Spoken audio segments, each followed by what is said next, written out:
ప్రభువునందు అత్యంత ప్రియులైన సహోదరి సహోదరులకు లోకరక్షకుడైన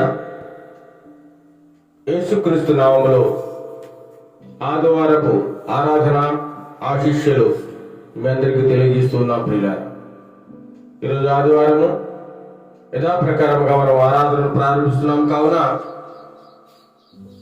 ఆరాధన ప్రారంభించుకునే ముందుగా ప్రార్థన చేసుకుని మనం ఆరాధనను ప్రారంభం చేసుకుందాం.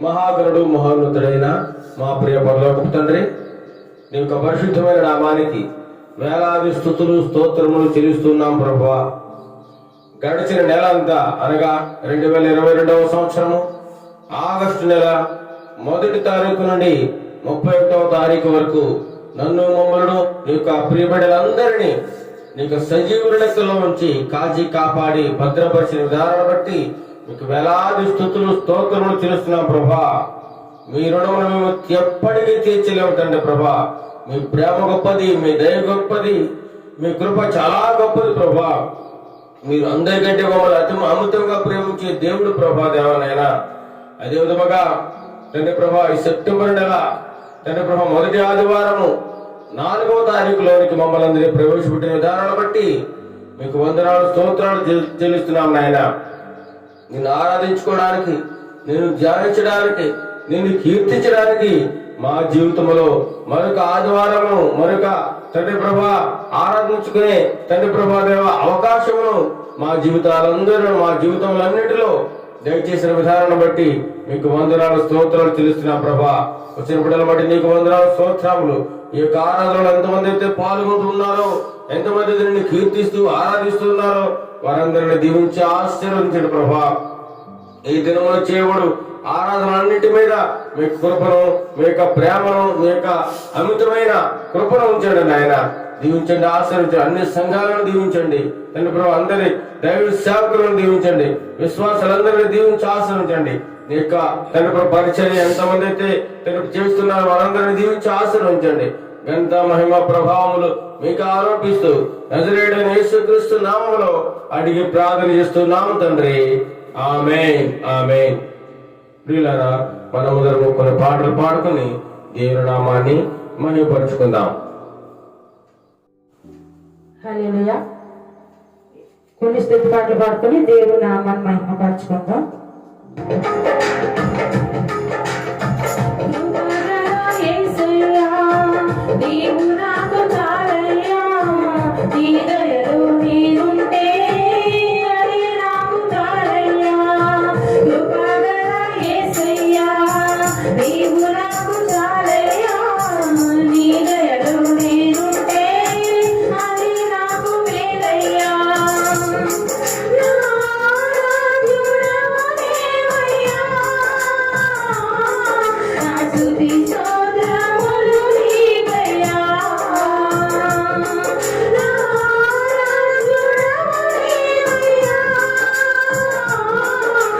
స్తుతి స్తోత్రములు నీకయ్యా.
మరి ఒక పాట పాడుకుని దేవుని నామాన్ని మహిమపరచుకుందాం.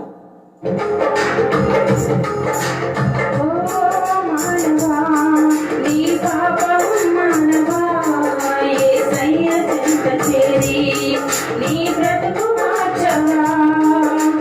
ఓ మానవా, నీ పాపం మానవా, యేసయ్య చెంత చేరి నీ బ్రతుకు మార్చవా.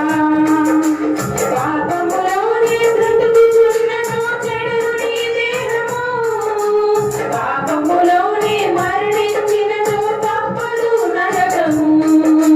పాపములోనే బ్రతుకుచున్నను చెడును నీ దేహము, పాపములోనే మరణించినను తప్పదు నరకము.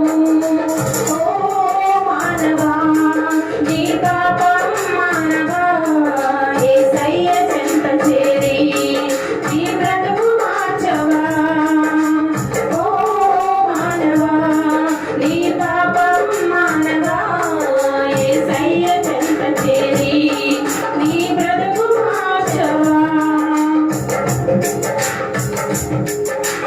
ఎంతకాలము పాపములోనే బ్రతుకుచుందువు, ఎంతకాలము శాపములోనే కొట్టబడుదువు, ఎంతకాలము వ్యసనపరుడవై తిరుగుచుందువు, ఎంతకాలము దుఃఖములో మునిగియుందువు.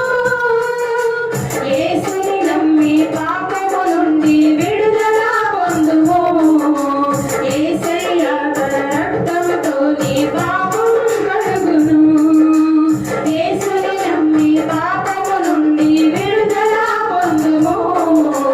యేసయ్య తన రక్తముతో నీ పాపం కడుగును. ఓ మానవా, నీ పాపం మానవా, యేసయ్య చెంత చేరి నీ బ్రతుకు మార్చవా. ఓ మానవా, నీ పాపం మానవా, యేసయ్య చెంత చేరి నీ బ్రతుకు మార్చవా. ఎంతకాలము దేవుని విడిచి తిరుగుచుందువు, ఎంతకాలము దేవుడు లేక బ్రతుకుచుందువు, ఎంతకాలము దేవుని మాటను ఎదిరించెదవు, ఎంతకాలము దేవుని నీవు దుఃఖపడుదువు. యేసయ్యే నీ పాపం కొరకు ప్రాణం పెట్టెను. యేసయ్యే నిన్ను రక్షించి పరమున చేర్చును. యేసయ్యే నీ పాపం కొరకు ప్రాణం పెట్టెను. యేసయ్యే నిన్ను రక్షించి పరమున చేర్చును. ఓ మానవా, నీ పాపం మానవా, యేసయ్య చెంత చేరి నీ బ్రతుకు మార్చవా. ఓ మానవా, నీ పాపం మానవా, యేసయ్య చెంత చేరి నీ బ్రతుకు మార్చవా. పాపములోనే బ్రతుకుచున్నచో చెడును నీ దేహము, పాపములోనే మరణించినచో తప్పదు నరకము. పాపములోనే బ్రతుకుచున్నచో చెడును నీ దేహము, పాపములోనే మరణించినచో తప్పదు నరకము. ఓ మానవా, నీ పాపం మానవా, యేసయ్య చెంత చేరి నీ బ్రతుకు మార్చవా. ఓ మానవా, నీ పాపం మానవా, యేసయ్య చెంత చేరి నీ బ్రతుకు మార్చవా. హల్లెలూయా. ప్రభువునందు ప్రియమైన వారులారా, ఇంతవరకు మనం పాటలు పాడుకుని ఆ దేవాది దేవుని మనం ఎంతగానో మహిమపరిచినాము. ఇప్పుడు వాక్య పఠనం చేసుకుందాం. కీర్తన గ్రంథం నుండి 34వ కీర్తన మొదటి చరణం నుండి 22 చరణముల వరకు మన మధ్యలో ఉన్న ప్రభువులకు వచ్చి చదివి వినిపిస్తారు. 34వ దావీదు కీర్తన చదువుకుందాం. నేను ఎల్లప్పుడూ యెహోవాను సన్నుతించెదను, నిత్యము ఆయన కీర్తి నా నోట నుండును. యెహోవాను బట్టి నేను అతిశయించుచున్నాను, దీనులు దానిని విని సంతోషించెదరు. నాతో కూడి యెహోవాను గణపరచుడి, మనము ఏకముగా కూడి ఆయన నామమును గొప్ప చేయుదము. నేను యెహోవా యొద్ద విచారణ చేయగా ఆయన నాకు ఉత్తరమిచ్చెను. నాకు కలిగిన భయములన్నిటిలో నుండి ఆయన నన్ను తప్పించెను. వారు ఆయన తట్టు చూడగా వారికి వెలుగు కలిగెను, వారి ముఖములెన్నడును లజ్జింపకపోవును. ఈ దీనుడు మొరపెట్టగా యెహోవా ఆలకించెను, అతని శ్రమలన్నిటిలో నుండి అతని రక్షించెను. యెహోవా యందు భయభక్తులు గలవారి చుట్టూ ఆయన దూత కావలి ఉండి వారిని రక్షించును. యెహోవా ఉత్తముడని రుచి చూచి తెలుసుకొనుడి, ఆయనను ఆశ్రయించు నరుడు ధన్యుడు. యెహోవా భక్తులారా, ఆయన యందు భయభక్తులు ఉంచుడి, ఆయన యందు భయభక్తులు ఉంచువానికి ఏమీయూ కొదువలేదు. సింహపు పిల్లలు లేమి గలవై ఆకలిగొనును, యెహోవాను ఆశ్రయించు వారికి ఏమీనూ కొదువై ఉండదు. పిల్లలారా, మీరు వచ్చి నా మాట వినుడి, యెహోవా యందలి భయభక్తులు మీకు బ్రతుకగోరువాడెవడైనా నున్నాడా? మేలు నొందుచు అనేక దినములు బ్రతుకగోరువాడెవడైనా నున్నాడా? చెడ్డ మాటలు పలుకకుండా నీ నాలుకను, కపటమైన మాటలు పలుకకుండా నీ పెదవులను కాచుకొనుము. కీడు చేయుట మాని మేలు చేయుము, సమాధానము వెతికి దాన్ని వెంటాడుము. యెహోవా దృష్టి నీతిమంతుల మీద నున్నది, ఆయన చెవులు వారి మొరలకు ఒగ్గి ఉన్నవి. దుష్క్రియలు చేయువారి జ్ఞాపకమును భూమి మీద నుండి కొట్టివేయుటకై యెహోవా సన్నిధి వారికి విరోధముగా నున్నది. నీతిమంతులు మొరపెట్టగా యెహోవా ఆలకించును, వారి శ్రమలన్నిటిలో నుండి వారిని విడిపించును. విరిగిన హృదయము గలవారికి యెహోవా ఆసన్నుడు, నలిగిన మనస్సు గలవారిని ఆయన రక్షించును. నీతిమంతునికి కలుగు ఆపదలు అనేకములు, వాటి అన్నిటిలో నుండి యెహోవా వారిని విడిపించును. ఆయన వాని ఎముకలన్నిటినీ కాపాడును, వాటిలో ఒక్కటి అయినను విరిగిపోదు. చెడితనము భక్తిహీనులను సంహరించును, నీతిమంతుని ద్వేషించు వారు అపరాధులుగా ఎంచబడుదురు. యెహోవా తన సేవకుల ప్రాణమును విమోచించును, ఆయన శరణుజొచ్చిన వారిలో ఎవరునూ అపరాధులుగా ఎంచబడరు. దేవుడు తన పరిశుద్ధ వాక్యము దీవించునుగాక. దేవుడు పరిశుద్ధ వాక్యమును దీవించి ఆశీర్వదించునుగాక. వాక్యం చదువు వినిపించిన ప్రవళిక జాయని దేవుడు బహుగా దీవించి ఆశీర్వదించునుగాక. ఇప్పుడు మనమందరం లేచి కొద్ది నిమిషములు స్తుతి ఆరాధనలో గడుపుదాము. ఆయనకు స్తుతులు చెల్లిస్తూ, ఆయనను ఆరాధిస్తూ, ఆయనను మహిమపరుస్తూ, ఆయన సన్నిధిలో కొద్దిసేపు ఆయన స్తుతులు చెల్లిస్తూ ఆయనతో గడుపుదాం. మనమందరము లేచి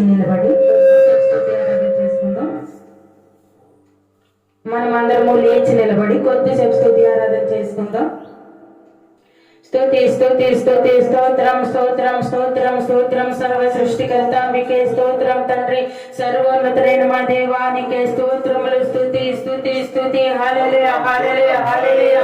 నిన్న నేడు ఏకరీతిగా ఉన్న దేవా, మారని దేవానికే స్తోత్రములు తండ్రి. పరిశుద్ధుడానికే స్తోత్రములు, నీతిమంతుడానికే స్తోత్రములు తండ్రి. నిజమైన దేవానికే స్తోత్రం స్తోత్రం స్తోత్రం స్తోత్రం ప్రభా. నీ యందు భయభక్తులు గలవారని ప్రభనైనా నువ్వు కాపాడే దేవుడు ప్రభనైనా, నీ కనికరం నిత్యం మాపై చూపుతున్నందుకు వందనాలు స్తుతులు స్తోత్రములు తండ్రి. నాన్న యేసయ్య, అద్భుతకరుడా, ఆశ్చర్యకరుడా, ఆలోచనకర్త నీకే స్తోత్రములు తండ్రి. ఆశ్చర్యకారములు చేసిన దేవానికే స్తోత్రం స్తోత్రం స్తోత్రం స్తోత్రం. హల్లెలూయా హల్లెలూయా హల్లెలూయా హల్లెలూయా హల్లెలూయా. నీకే స్తుతి, నీకే మహిమ, నీకే ఘనత ప్రభా, నీకే ప్రభావములు తండ్రి. నాయన యేసయ్య తండ్రి, నీకే స్తుతి స్తుతి స్తోత్రములు తండ్రి. ఘనమైన దేవా నీకే స్తుతులు తండ్రి. నాయన గొప్ప దేవుడా నీకే స్తుతులు స్తోత్రములు తండ్రి ప్రభు. నాయన ఆశ్చర్యకరములైన కార్యములు చేయు దేవానికే స్తోత్రములు తండ్రి. నీకే స్తుతి స్తుతి స్తుతి. హల్లెలూయా హల్లెలూయా హల్లెలూయా హల్లెలూయా. స్తోత్రం స్తోత్రం స్తోత్రం స్తోత్రం. నీకేమిచ్చి నీ రుణం మేము తీర్చగలం ప్రభువా. నాయన మా విరిగి నలిగిన హృదయంతో తండ్రి కేవలం నీకు స్తుతులు అర్పించుచుండగా ప్రభా, మా స్తుతులపై మీరు ఆశీనుడు కండి ప్రభా. మా స్తుతులు మీరు అందుకోనండి ప్రభా. మా స్తుతులు అర్హుడైన దేవానికే స్తోత్రములు తండ్రి. మా స్తుతులు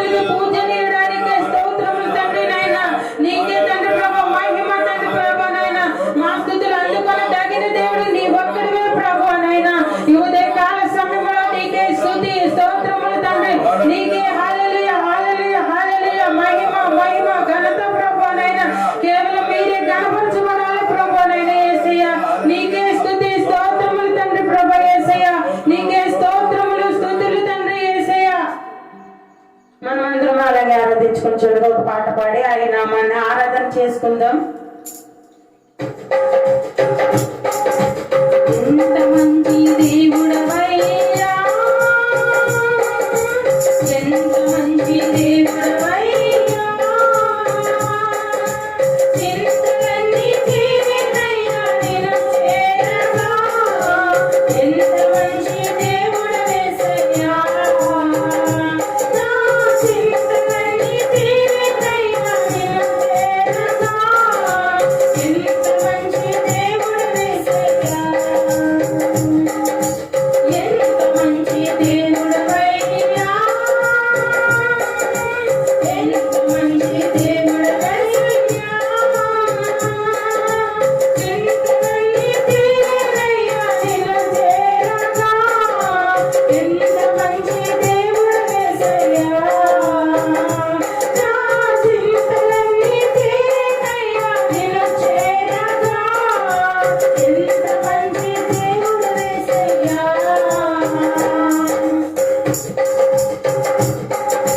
నాకున్న వారందరూ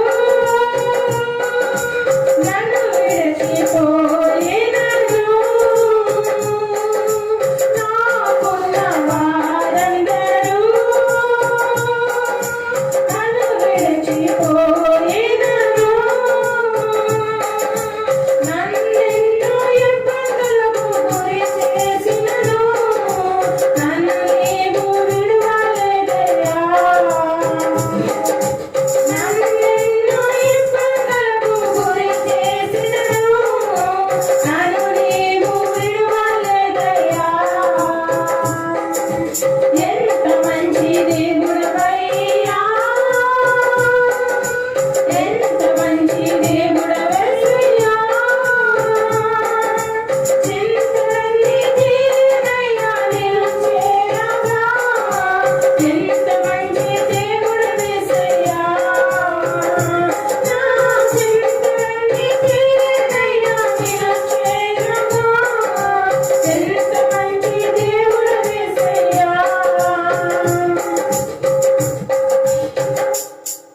ప్రార్థన చేసుకుందాం. మహోన్నతుడ మహాగరుడ మీకే స్తుతులు స్తోత్రములు తండ్రి.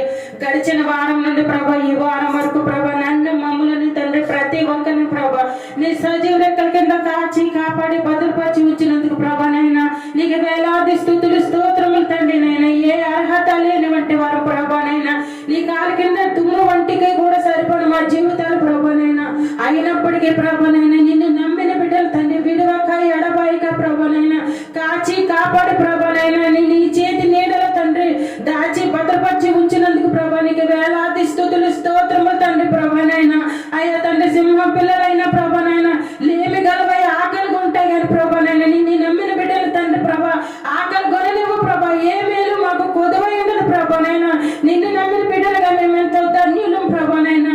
యేసయ్యా నీకే స్తుతులు స్తోత్రములు తండ్రి.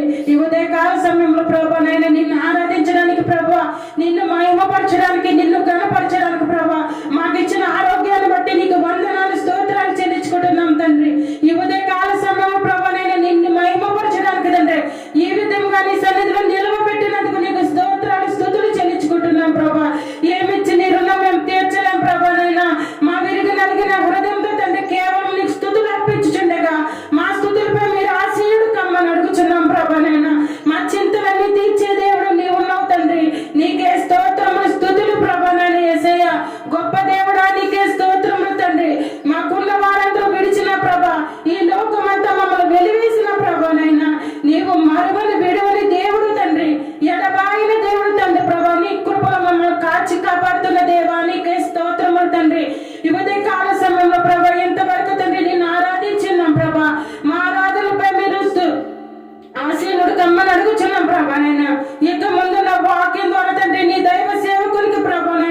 ఆరాధనలో భాగముగా పాటలు పాడుకుని శుచి ఆరాధన చేసుకుని వాక్య పఠనం ద్వారా ఆ మహిమయ గల దేవుని మనం ఎంతగానో స్తుతించినాము, మహిమపరిచినాము, ఆరాధించినాము.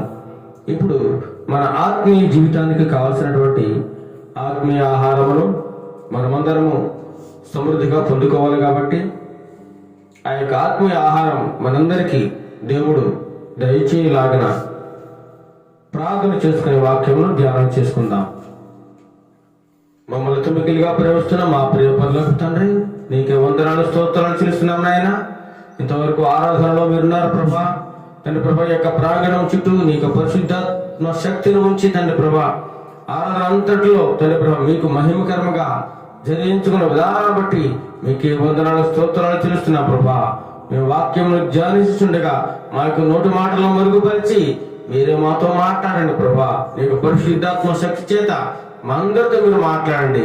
మా యొక్క ఆత్మీయ జీవితానికి కావాల్సినటువంటి ఆత్మీయ ఆహారము ప్రతి ఒక్కరికి, నాకు మాకు అందరికీ దయచేయమని ఘనత మహిమ ప్రభావమును మీకు ఆరోపిస్తూ నజరేయుడైన యేసుక్రీస్తు నామములో అడిగి వేడుకొనుచున్నాము తండ్రి. ఆమేన్, ఆమేన్. ప్రియులారా, ఈరోజు మనం ఆదివారం నిమిత్తము ఏర్పాటు చేయబడినటువంటి వాక్యము నీతికి శ్రమ. ఏంటి ప్రియులారా చెప్పండి? నీతికి శ్రమ. సాధారణంగా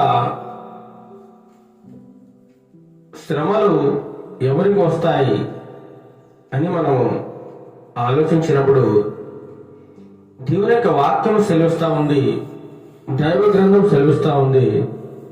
ఏమంటే అది నీతిమంతులకు అనేక శ్రమలు వస్తాయని, నీతికి ఒక పరీక్ష ఉందని, నీతికి ఒక శ్రమ,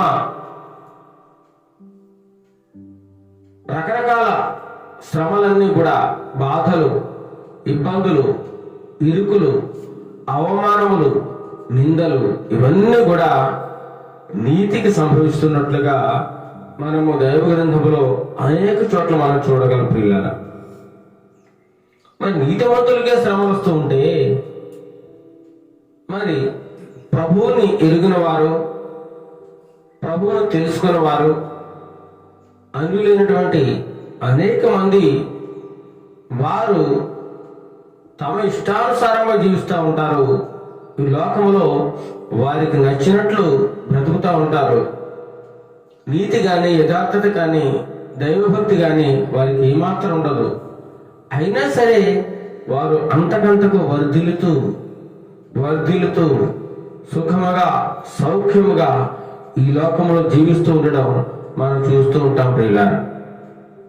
అప్పుడు మనకు అనిపిస్తూ ఉంటుంది, అయ్యో నేను దేవుని యందు భయభక్తులు కలిగి జీవిస్తున్నానే, దేవుని ఆరాధిస్తున్నానే, దేవుడు అంటే నాకు చాలా ఇష్టం కదా, ఆయన అంటే నాకు ఎంతో ప్రేమ కదా, దినదినము దేవుని వాక్యమును ధ్యానిస్తున్నాను కదా, వాక్యానుసారంగా ప్రవర్తిస్తున్నాను కదా, అయినా నాకెందుకు శ్రమలు, అయినా నాకెందుకు ఇన్ని కష్టాలు, అయినా సరే ఏమిటి నా యొక్క పరిస్థితి, దేవుడు నా యందు కనికరం చూపడం లేదా, దేవుడు నా ప్రార్థన వినడం లేదా అన్నటువంటి సందేహాలు కలుగుతూ ఉంటాయి అనేక మంది. వారేమో అన్యాయంగా ప్రవర్తిస్తూ ఉన్నారు, అక్రమంగా ప్రవర్తిస్తున్నారు, ఎన్నో తప్పులు, నేరాలు, దోషాలు చేస్తూ ఉన్నారు, వారి ఇష్టానుసారంగా జీవిస్తూ ఉన్నారు. వారికి మాత్రం ఈ శ్రమలు ఎందుకు లేవు, వారికి మాత్రం ఈ కష్టాలు ఎందుకు లేవు, వారు చక్కగా ఉన్నారు కదా, నేనెందుకు, నా పరిస్థితి ఎందుకు ఇలా మారిపోయింది అని మనం అనేక సార్లు అనుకుంటూ ఉంటాం. నీవు, నేను, అందరూ కూడా అనుకుంటూ ఉంటారు. అన్యులేమో సంతోషంగా, ఆనందంగా జీవిస్తూ ఉంటే దేవుని నమ్ముకున్న మనకెందుకు ఇన్ని కష్టాలు అంటే దేవుని వాక్యం తెలుస్తోంది ప్రియులారా. మొట్టమొదటిగా మనం చూసుకున్నట్లయితే కీర్తన గ్రంథము చదువుకుందాం. 34వ కీర్తనలో 19వ చరణంలో నీతిమంతునికి కలుగు ఆపదలు అనేకములు, అనేకములట. నీతిమంతునికే అనేకమైన ఆపదలు కలుగుతాయట, అనేకమైన శ్రమలు కలుగుతాయట, అనేకమైన ఇబ్బందులు కలుగుతాయట, అనేకమైన నష్టాలు కలుగుతూ ఉంటాయట. నీతిమంతులకి, నీతిగా జీవించినందుకు, యథార్థంగా ప్రవర్తించినందుకు అనేకమైన ఆపదలు. చదవండి ఒకసారి కీర్తన మీద 34వ అధ్యాయం 19వ చరణంలో. 34వ అధ్యాయము, నీతిమంతునికి కలుగు ఆపదలు అనేకములు. చాలండి, నీతిమంతునితో కలుగు ఆపదలు అనేకములట. దుర్మార్గులు కలుగు ఆపదలు అనేకములు అనుందా? లేదు. దుర్మార్గులు, వారికి దేవుడు అంటే తెలియదు, దేవుని భయం లేదు, దేవుని యొక్క భక్తి లేదు. వారి ఇష్టానుసారంగా ఈ లోకంలో జీవిస్తూ ఉంటారు, వారికి నచ్చినట్లు ప్రవర్తిస్తూ ఉంటారు, అన్యాయం చేస్తారు, అక్రమం చేస్తారు, దుర్మార్గమైన పనులన్నీ చేస్తారు. అయినా వారు ఈ లోకములో సంతోషంగా ఉంటున్నారు, ఆనందంగా ఉంటున్నారు, సుఖభోగములు అనుభవిస్తూ ఉంటున్నారు. కానీ దేవుని నమ్ముకున్న ప్రియ పిల్లలకు మాత్రం అనేకమైన కష్టాలు. నీతిగా జీవించినందుకు ఎన్నో శ్రమలు, ఎన్నో బాధలు, ఎన్నో అవమానములు పడుతూ ఉన్నారు పిల్లరా. దేవుని వాక్యం సెలవిస్తా ఉంది, నీతిమంతునికి కలుగు ఆపదలు అనేకం. ఈ లోకంలో మనం చూసినట్లయితే ప్రభువారు ఒక ఉపమాన రూపముగా మనకి తెలియజేసినప్పుడు, ధనవంతుడు లాజరు గురించి మనకి స్పష్టంగా తెలియజేసినప్పుడు, ధనవంతుడు ఈ లోకములో ఎంతో సౌఖ్యముగా, ఎంతో విలాసవంతమైన జీవితాన్ని జీవించి, తనకు నచ్చినట్లుగా జీవించి, ఏమాత్రం యథార్థత లేకుండా, ఏమాత్రం దేవుని యొక్క భయం లేకుండా జీవించి, ఈ లోకంలో ఉన్న అన్ని సుఖాలు కూడా అనుభవించి చనిపోయాడు పిల్లారా. కానీ లాజరు మాత్రము కటిక దరిద్రుడు, పేదవాడు, ఎటువంటి ఆదరణ లేనటువంటి వాడు, కురుపుల చేత బాధపడుచు, కురుపులని ఆ కుక్కలు వచ్చి నాకుతూ ఉండేవట. ఆ ధనవంతుడు బల్ల మీద పడే రొట్టె ముక్కలతో తిని తృప్తి పొందుదాం అంటే అది కూడా దొరకడం లేదు. ఎన్నో కష్టాలు, ఎన్నో బాధలు, ఎన్నో నిందలు, ఎన్నో అవమానాలు. ఎవరూ రానియడం లేదు అతను, ఎవరో దగ్గరికి రానిచ్చేవారు కాదు, అసహించుకుంటూ ఉండేవారు. ఈ లోకంలో కటిక దరిద్రాన్ని అనుభవించాడు. చాలా హీనమైన పరిస్థితి, ఎవరికి రాకూడదు అలాంటి పరిస్థితి. అంత దరిద్రమైన జీవితాన్ని, అంత దుర్భరమైన జీవితాన్ని జీవించాడు. కానీ ఆ యొక్క లాజరు నీతిని ఎన్నడూ విడిచిపెట్టలేదు, యథార్థతను ఎప్పుడూ కోల్పోలేదు ప్రియులారా. ఈ లోకంలో అయితే కష్టాలు అనుభవించాడు, నష్టాలు అనుభవించాడు, బాధలు అనుభవించాడు, నిందలు అవమానం అనుభవించాడు. కానీ చనిపోయిన తర్వాత నిత్యరాజ్యంలోకి వెళ్ళిపోయాడు ప్రియుల. ధనవంతుడు ఎన్నో సుఖాలు అనుభవించాడు, ఎన్నో భోగము, ఎంతో ఆస్తి సంపాదించుకున్నాడు. చివరికి అక్కడికి వెళ్ళిపోయాడండి, నరకానికి వెళ్ళిపోయాడు. ఎవరైతే దేవుని వాక్యం అశ్రద్ధ చేసి, దేవుడంటే భయం లేకుండా వారి ఇష్టానుసారంగా జీవిస్తూ ఉంటారో, వారికి ఈ లోకంలో శ్రమలు కలగకపోయినప్పటికీ కూడా, కానీ వారికి ఒక మరణం మాత్రం ఉంది పిల్లారా, అది నిత్య నరకము. ఏంటది? నిత్య నరకము. అగ్ని ఆరదు, పురుగు చావదు, అగ్నిగుండంలో పడి మలమల మాడి వేదన చెందుతూ అయ్యో అయ్యో అయ్యో అని ఆ మంటల్లో కాలిపోతూ బాధపడుతూ ఉంటాడు. చనిపోదామంటే ఆత్మకు చావలేదు, నిరంతరము యాతన పడుతూ ఉంటాడు. అదే దేవుని నమ్ముకున్న పిల్లలైతే ఈ లోకంలో కష్టాలు అనుభవించి, యథార్థతను వదలకుండా, నీతిని వదలకుండా, దేవుని మీదే ఆధారపడి జీవించి చనిపోయినప్పుడు నిత్య స్వాస్థ్యమైనటువంటి ఆ పరలోక రాజ్యాన్ని పొందుకుంటారు పిల్లలు. ఈ లోకంలో ఎన్ని కష్టాలు వచ్చినా ఆ రాజ్యాన్ని స్వతంత్రించుకుంటారు. అసలు కష్టాలే ఎందుకు వస్తాయి? కష్టాలు ఎందుకు దేవుడు అనుమతిస్తాడు అంటే, ఆ కష్టాలలో కూడా నిన్ను పరీక్షించాలనుకుంటున్నాడు. నీ ఓర్పు ఎంతుందో, నీ సహనం ఎంతుందో, నీ భక్తి ఎలాంటిదో నిన్ను పరీక్షించాలని, నిన్ను పరిశోధించాలని దేవుడు కష్టాలకు అనుమతిస్తూ ఉన్నాడు, నిందలకు అనుమతిస్తూ ఉన్నాడు, శ్రమలకు అనుమతిస్తూ ఉన్నాడు. పిల్లలు, యోబు జీవితంలో యోబు నీతివంతుడు, యథార్థవంతుడు, అయినా సరే కష్టాలు తప్పలేదు. అతనికి ఒక పరీక్ష ఎదురైంది, గొప్ప పరీక్ష. ఆ పరీక్షలో నిలబడ్డాడు, విజయం సాధించాడు, సాతానుపై విజయం సాధించాడు. పిల్లలు, యథార్థతను ఎన్నడూ విడిచిపెట్టలేదు. 1 పేతురు రాసిన పత్రిక, పేతురు రాసినటువంటి మొదటి పత్రిక 3వ అధ్యాయము 14వ వచనంలో మనం చూసినట్లయితే, పేతురు రాసిన మొదటి పత్రిక 3వ అధ్యాయము 14వ వచనం చూసినట్లయితే ఇక్కడ గొప్ప మాట రాస్తున్నారు పేతురు భక్తుడు. మీరు ఒకవేళ నీతి నిమిత్తము శ్రమ పడినను మీరు ధన్యులే. గొప్ప మాట. మీరు నీతి నిమిత్తము, దేని నిమిత్తము? నీతి నిమిత్తము ఒకవేళ మీరు శ్రమ అనుభవిస్తూ ఉంటే, నిందలు అనుభవిస్తూ ఉంటే, బాధలు అనుభవిస్తూ ఉంటే మీరు ధన్యులే, మీరు ధన్యులే. ప్రియులారా, చాలా మంది దేవునికి పిల్లలు శ్రమలు అనుభవించడానికి ఒప్పుకోవడం లేదండి. అనేక సంఘాలలో శ్రమల గురించిన బాధ ఎవరు బాధ చేయరు. మీరు దేవుని నమ్ముకున్నందుకు శ్రమలు వస్తాయి, నిందలు వస్తాయి, అవమానాలు వస్తాయని ఎవరు చెప్పడం లేదు.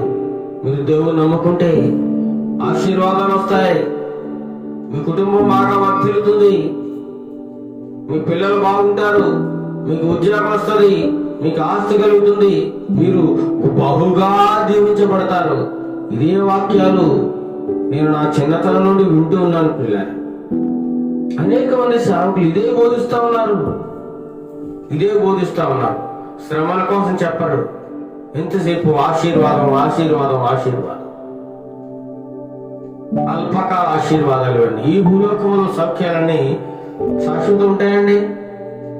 అల్పకాల భోగాలు ఇవన్నీ కూడా శాశ్వత రాజ్యం అంటూ మనకు ఒకటి ఉంది. నిత్యము ఆనందించేది, నిత్యము సుఖాన్ని అనుభవించేది ఒక రాజ్యం ఉంది. అది ఈ లోకంలో లేదు, అది పరలోకంలో ఉంది. ప్రియులారా, ఆ పరలోకంలో ఉన్న రాజ్యాన్ని సంపాదించుకోవడానికి ఈ భూలోకంలో ఎన్ని నిందలైనా, ఎన్ని శ్రమలైనా, ఎన్ని అవమానాలైనా, ఎన్ని కష్టాలైనా నువ్వు పడాల్సిందే. నీ నీతికి ఒక శ్రమ దేవుడు కలుగు చేస్తాడు, నీకు ఒక పరీక్ష. ఆ పరీక్షలో నువ్వు విజయం సాధించినప్పుడు నువ్వు గొప్పగా ఆశీర్వదింపబడతావు. నీతి నిమిత్తము నీకు శ్రమ పడాల్సిన అవసరం వచ్చినప్పుడు తప్పకుండా శ్రమ అనుభవించు, దానిలో ఒక నువ్వు మేలుగా భావించు, అప్పుడు నువ్వు ధన్యుడు అవుతావని పేతురు భక్తులు సెలవిస్తానని. పిల్లారా, అదే పేతురు వ్రాస్తూ ఉన్నాడు. 4వ అధ్యాయం 16వ వచనం చూసినట్లయితే, 4వ అధ్యాయం 16వ వచనం, ఎవడైనను క్రైస్తవుడైనందుకు బాధ అనుభవించినడలా అతడు సిగ్గుపడక ఆ పేరును బట్టి దేవుని మహిమపరచవలను. ఈనాడు క్రైస్తవుడు అయినందుకు ఎన్నో బాధలు, ఎన్నో కష్టాలు, ఎన్నో అవమానాలు. నువ్వు క్రైస్తవుడవా? అది నీకు రిజర్వేషన్ లేదు. నువ్వు క్రైస్తవుడవా? నీకు ఓటు హక్కు లేదు. నువ్వు క్రైస్తవుడవా? నీకు అది లేదు, ఇది లేదు, నీకు అన్ని కటింగ్. చూడండి, ఇన్ని కష్టాలు. క్రైస్తవుడు అయినందుకు నువ్వు బాధ అనుభవించవలసిన అవసరం వచ్చినప్పుడు నువ్వు సంతోషంగా అనుభవించు. నువ్వేమాత్రం సిగ్గుపడక ఆ విషయంలో. నేను ధైర్యంగా చెప్తాను, నేను క్రైస్తవుడని, నీ దేవుని యొక్క బిడ్డని అని ధైర్యంగా చెప్పగలగాలను. అవసరమైతే నీ యొక్క సర్టిఫికెట్ లో కూడా క్రైస్తవుడను రాయించుకో, తప్పలేదు. క్రైస్తవుడు ధైర్యంగా చెప్పొచ్చు, నేను క్రీస్తు బిడ్డను, క్రీస్తుని నమ్ముకున్నాను, క్రీస్తు కోసం బ్రతుకుతాను, ఎన్ని శ్రమలను నేను అనుభవిస్తాను, క్రీస్తుని మాత్రము నేను విడిచిపెట్టను అనే ధైర్యం నువ్వు కలిగి ఉన్నావా? ప్రియ సహోదరి సహోదరుడా, ఎంతో కాలంగా నువ్వు ప్రభువును నమ్ముకున్న నమ్మకార్థ క్రైస్తవుడుగా ఉన్నావా? నమ్మకార్థ క్రైస్తవుడుగా అందరూ వెళుతున్నారు, నేను వెళుతున్నాను చర్చికి. అందరూ పాటలు పాడుతున్నారు, నేను పాటలు పాడుతున్నాను. అందరూ సాక్షి చెప్తున్నారు, నేను సాక్షి చెప్తున్నాను. అంటే సరిపోదు. దేవుడు అంటాడు, శాస్త్రుల నీతి కంటేను పరిశుద్ధుల నీతి కంటేను మీ నీతి అధికము కానిడలా నువ్వు పరలోక రాజ్యాన్ని పొందుకోలేవు. శాస్త్రాలు అనుకుంటా ఉన్నారు మేమే నీతిమంతులమని, పరిశీలి కూడా అనుకుంటూ ఉన్నారు నేనే నీతిమంతులని. కానీ ఆ నీతి సరిపోదు సుమా. వారు డాబికులు, లోపల ఒకటి పైకి ఒకటి. వారికి పైకి భక్తి గల వారు నటిస్తూ ఉన్నారు, లోపలంతా అసూయ, కుళ్ళి, కుట్ర, ద్వేషం, పగ. ఇలా ఉండకూడదు ప్రియులారా. క్రైస్తవుడైనందుకు నువ్వు బాధ అనుభవించవలసిన అవసరం ఏర్పడినప్పుడు తప్పకుండా బాధ అనుభవించు. ఈనాడు మనం చూస్తా ఉన్నాం మీడియాలో దేవుని పిల్లలను ఎంతగానో హింసిస్తూ బాధపడుతూ వాక్యాన్ని ప్రకటిస్తుంటా అడుగడుగులు అడ్డు తగులుతూ స్వార్థను అడ్డుకుంటూ ఉన్నారు పిల్లలు. ఎన్నో శ్రమలకు ఇబ్బందులు గురి చేస్తా ఉన్నారు, జైళ్ళ పాలు చేస్తా ఉన్నారు, అక్రమంగా కేసులు పెడుతూ ఉన్నారు. వారిని ఎంతో మానసిక క్షోభకు గురి చేస్తూ, శ్రమలకు గురి చేస్తూ, ఎన్నో ఇబ్బందులకు గురి చేస్తూ, అవమానపరుస్తూ, హేళనగా మాట్లాడుతుండడం మనం చూస్తున్నాం. అయినా సరే నువ్వు భరించు. దేవుని వాక్యం సెలవుస్తా ఉంది, నువ్వు క్రైస్తవుడైనా నువ్వు బాధ అనుభవించాల్సిన అవసరం ఏర్పడినప్పుడు నువ్వు ఎట్టి పరిస్థితుల్లో కూడా నువ్వు సిగ్గుపడకు, వెనకకు తగ్గకు, నువ్వు అనుభవించు. ఆ పేరును బట్టి, ఏ పేరండి? క్రైస్తవుడు అనే పేరును బట్టి నువ్వు ఆ దేవుని మహిమపరచు. ఆ దేవుని మహిమపరచాలట. ఒకానొక సమయంలో సౌలు దేవుని ప్రియ పిల్లలందరినీ సంహరించాలని, సంఘాన్ని పాలు చేయాలని కంకణం కట్టుకున్నప్పుడు దేవుడు ఒక దెబ్బ కొట్టాడు. దెబ్బ కొట్టి, ఇతన్ని నా కోసం ఎన్ని శ్రమలు అనుభవించేలా చేస్తానో చూడు, ఎన్ని బాధలు అనిపిస్తానో నా కోసం. ఈనాడు నా పిల్లలను ఎంతగానో బాధ పెడుతున్నాడు కదా, కానీ ఇతడే నా కోసము శ్రమ పడేలాగా, కష్టపడేలాగా, అవమానాలు పొందేలాగా, నిందలు భరించేలాగా నా కోసం చివరికి చనిపోతాడు. అంతగా తయారు చేస్తారని ప్రభు వారు సెలవిస్తాను. అదేవిధంగా ఆయన ఒక దెబ్బ కొట్టాడు, తన బిడ్డగా మార్చుకున్నాడు, తన కోసం నిలవబెట్టుకున్నాడు, గొప్ప సాక్ష్యాన్ని పొందుకున్నాడు. దైవ గ్రంథములు, మన నూతన గ్రంథంలో చూసినట్లయితే కొత్త నిబంధనలో అనేక పత్రికలు, ఎక్కువ శాతం పౌలు గారు రాసినవి. గొప్ప పరిచయం చేశాడు క్రీస్తు కోసం. క్రీస్తు కోసం నిందను గొప్ప భాగ్యంగా ఎంచుకున్న మహామనిషి అయిన గొప్పవాడు.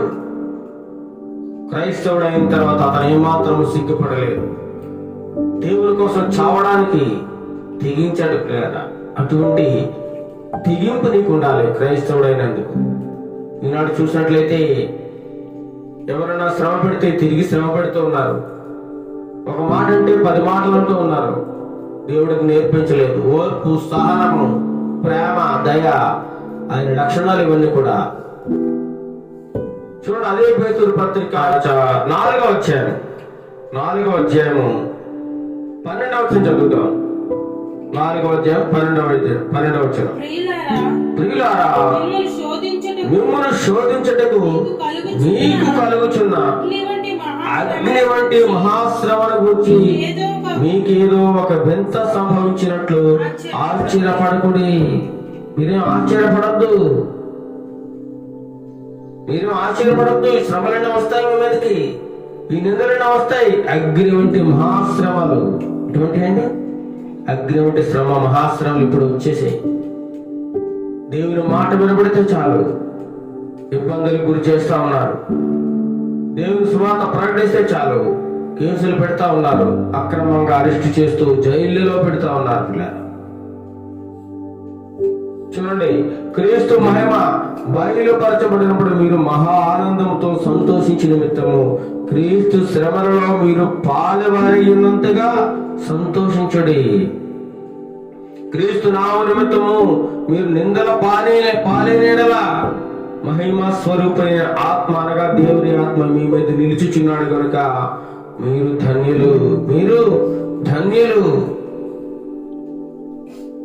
దేవుని నిమిత్తము ఎన్ని శ్రమలైనా అనుభవించు. ఆ శ్రమల ద్వారా నిన్ను ఒక గొప్ప సువర్ణముగా మార్చబోతూ ఉన్నాడు. దేవునికి ఒక గొప్ప సాక్షిగా నిలబెట్టుకోవాలనుకుంటున్నాడు దేవుడు నిన్ను. చూడండి, బంగారమును కాల్చితేనే గాని దానిలో ఉన్నటువంటి మురికంతా పోదు. అదే విధముగా క్రైస్తవుడైనటువంటి నిన్ను నన్ను మనందరినీ కూడా దేవుడు శ్రమలనే కొలుములు వేసి కాలుస్తా ఉంటాడు అనేక సార్లు. ఎందుకని? మనల్ని చంపేయాలనా, మనం పాడు చేయాలనా? కాదు. తనకిష్టమైన పాత్రగా దేవుడు మలుచుకునేంత వరకు కూడా నిన్ను నన్ను కూడా శ్రమలనే కొలుములో ఇబ్బందులు గురి చేస్తూ ఉంటాడు పిల్లారా. చూడండి, అదే పేతురు పత్రిక 4వ అధ్యాయము 1వ వచనం చూసినట్లయితే, క్రీస్తు శరీరమును శ్రమపడను కనుక మీరును అట్ట మనస్సును ఆయుధముగా ధరించుకోండి అన్నాడు. ఆయుధంగా ధరించుకోవాలన్నాడు. దేన్ని? శ్రమను. ఎవరైనా ధరించుకుంటారు చెప్పండి? చాలా మంది అయితే బంగారాన్ని ధరించుకుంటారు, విలువైన వస్తువులు ధరించుకుంటారు. కానీ శ్రమను ఎవరు ధరించుకుంటారండి? కానీ దేవుని వాక్యం సెలవుస్తోంది, మీరు శ్రమను, బాధను, ఇబ్బందిని, అవమానమును ఎలా ధరించుకోవాలట? ఎలా ధరించుకోవాలి? ఆయుధముగా ధరించుకోవాలట. క్రీస్తు శరీరములో శ్రమపడను కనుక మీరు అట్టి మనస్సు. ఎటువంటి మనస్సు? క్రీస్తుకు కలిగినటువంటి మనస్సు మీరు కూడా ఎప్పుడైతే కలిగి ఉన్నారో. యేసుప్రభు వారు ఆయన ఎన్ని శ్రమలు పడ్డాడండి, ఎన్ని నిందలు, ఎన్ని అవమానములు, మహా భయంకరంగా చిత్రహింసలు గురి చేస్తున్నప్పుడు ఆయన నోరు తెరవలేదు. ఎందుకు నన్ను ఇలా ఈ విధంగా హింసిస్తున్నారు అని ఒక్క మాట లేదు. తిరిగి వారిని క్షమిస్తూ, వారి కోసం ప్రార్థన చేస్తూ, అయ్యో తండ్రి వీరేం చేస్తున్నారో మీరు తెలియదు కనుక వీరిని క్షమించమన్నాడు. మరి అటువంటి మనసు నీకుందా? క్షమించే గుణం నీకుందా? ఎవరైనా నేను హింసిస్తుంటే వారిని క్షమించగలుగుతున్నామా? ఒక మాట అంటే 10 మాటలు అంటున్నామా? ఒక దెబ్బ కొడితే 2 దెబ్బలు కొడుతూ ఉన్నామా? మనం ఒకసారి పరీక్షించుకోవాలి. క్రీస్తు శరీరములో శ్రమపడను కనుక మీరును అట్టి మనస్సును ఆయుధముగా ధరించుకోండి.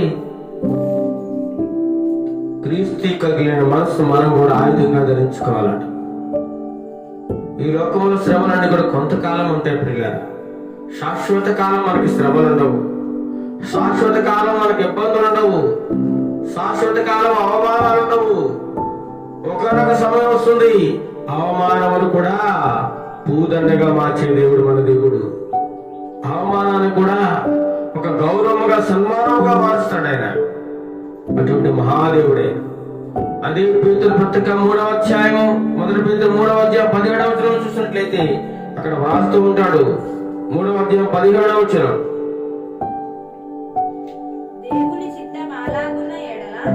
దేవుని చిత్తం అలాగున ఎడల కీడు చేసి శ్రమపడుట కంటే మేలు చేసి శ్రమపడుట మంచిది, బహు మంచిదట.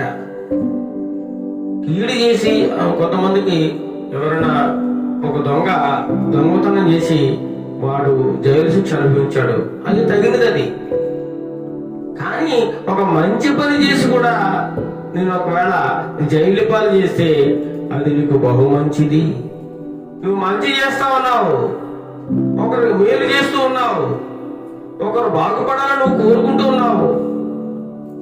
అటువంటి మనస్సు కలిగిన నిన్ను నీ సహోదరుడు లేదంటే నీ ఇరుగు పరివారు నిన్ను ఇబ్బందులు గురి చేస్తూ, నిన్ను అన్యాయంగా, అక్రమంగా నిన్ను పాడు చేయాలని నీ మీద పగబట్టి,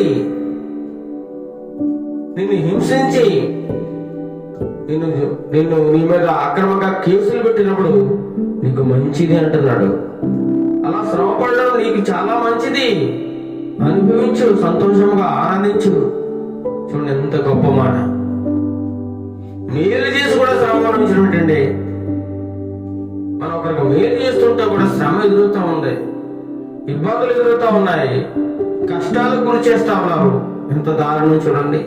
దేవుని వాక్యం సెలవుస్తా ఉంది, నువ్వు మంచి చేసి శ్రమపడమంటున్నాడు. దేవుని చిత్తం అలా ఉన్నట్లుంది అనుకోవాలి. ఇది దేవుని చిత్తమే. నీకు కష్టం కలిగిందా? దేవుని చిత్తమే. చాలా మంది అంటున్నారు, చాలా మంది అడుగుతూ ఉంటారు, బ్రదర్ మీరు ఎలా ఉన్నారు? బ్రదర్ మీరు ఎలా ఉన్నారు, సిస్టర్ మీరు ఎలా ఉన్నారు అని అడిగినప్పుడు మనం అప్పటికి ఎన్నో కష్టాల్లో ఉంటాం, ఎన్నో బాధల్లో ఉంటాం, ఎన్నో ఇబ్బందుల్లో ఉంటాం, ఎన్నో రోగాలతో ఉంటాం.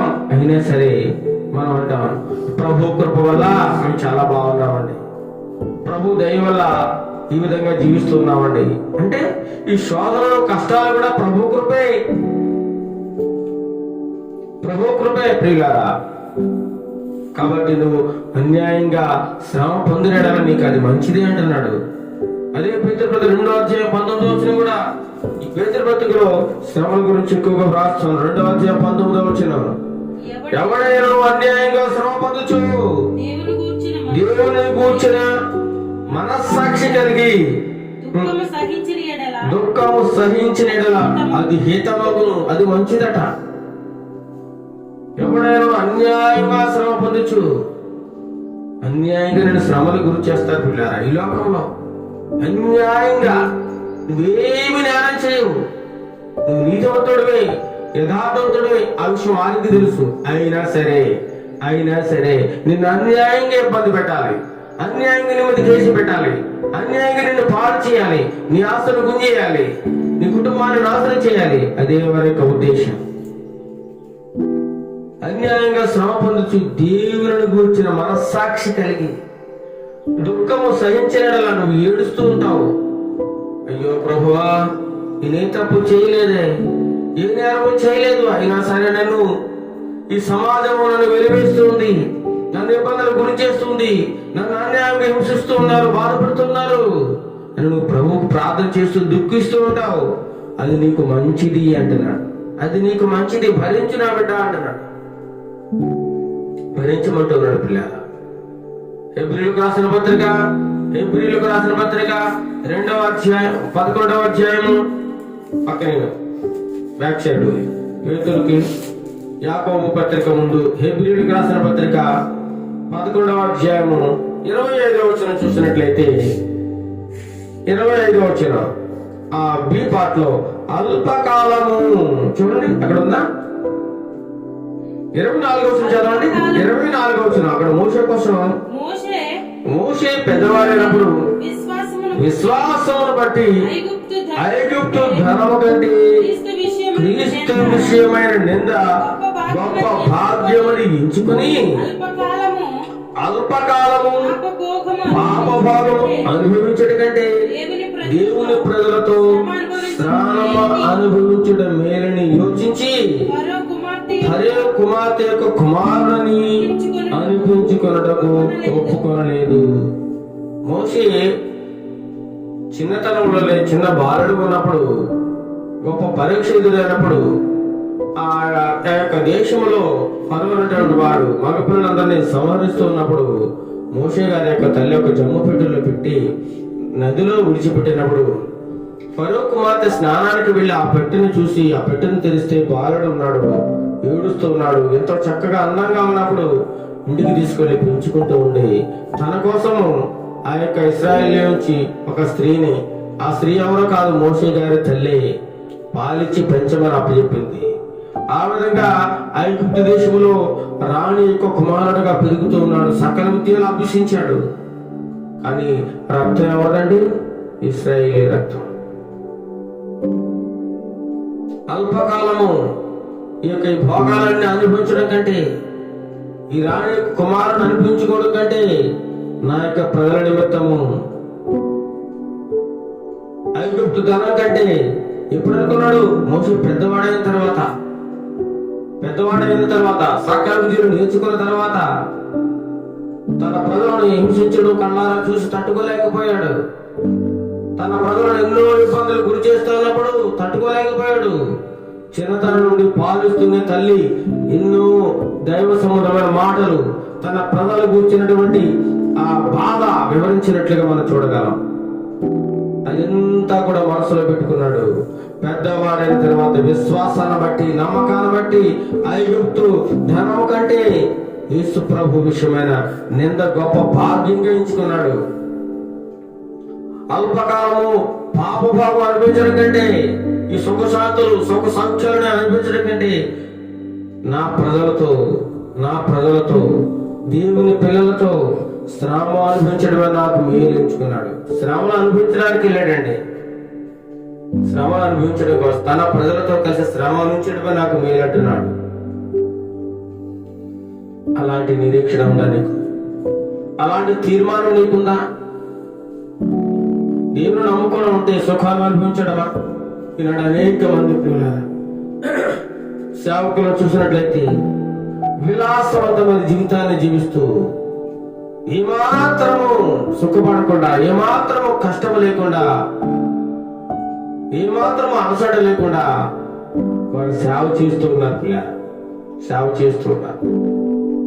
అన్ని రకాల భోగాలు అనుభవిస్తూ ఏమాత్రము నింద గాని, కష్టం గాని, శ్రమ గాని అనుభవించకుండా సేవ చేస్తూ గొప్ప గొప్ప సేవకులుగా, ఆ సేవ చేయడానికి కూడా కొంతమంది సేవకులు డబ్బు తీసుకుంటా ఉన్నారు.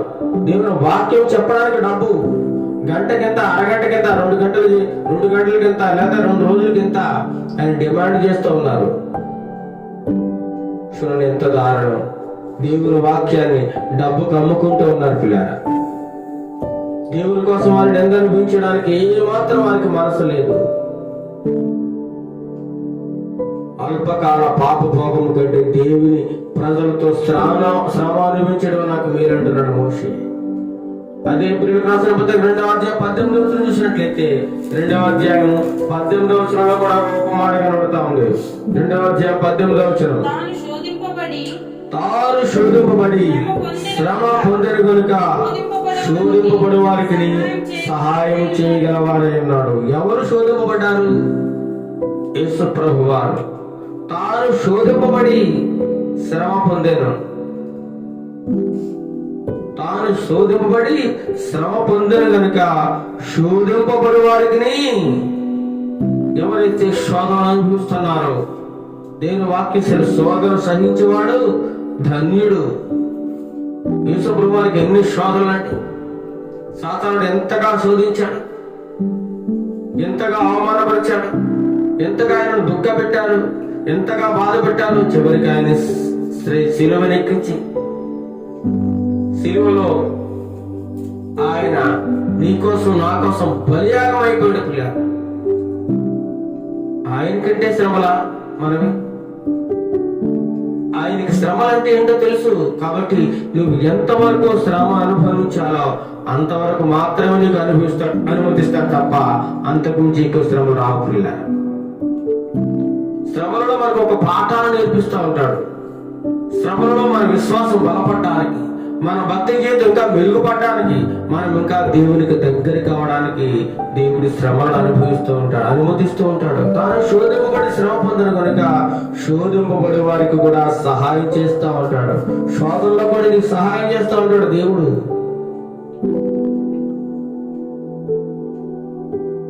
అన్ని విషయాల్లో మనకు సహాయకారిగా ఉంటాడు దేవుడు.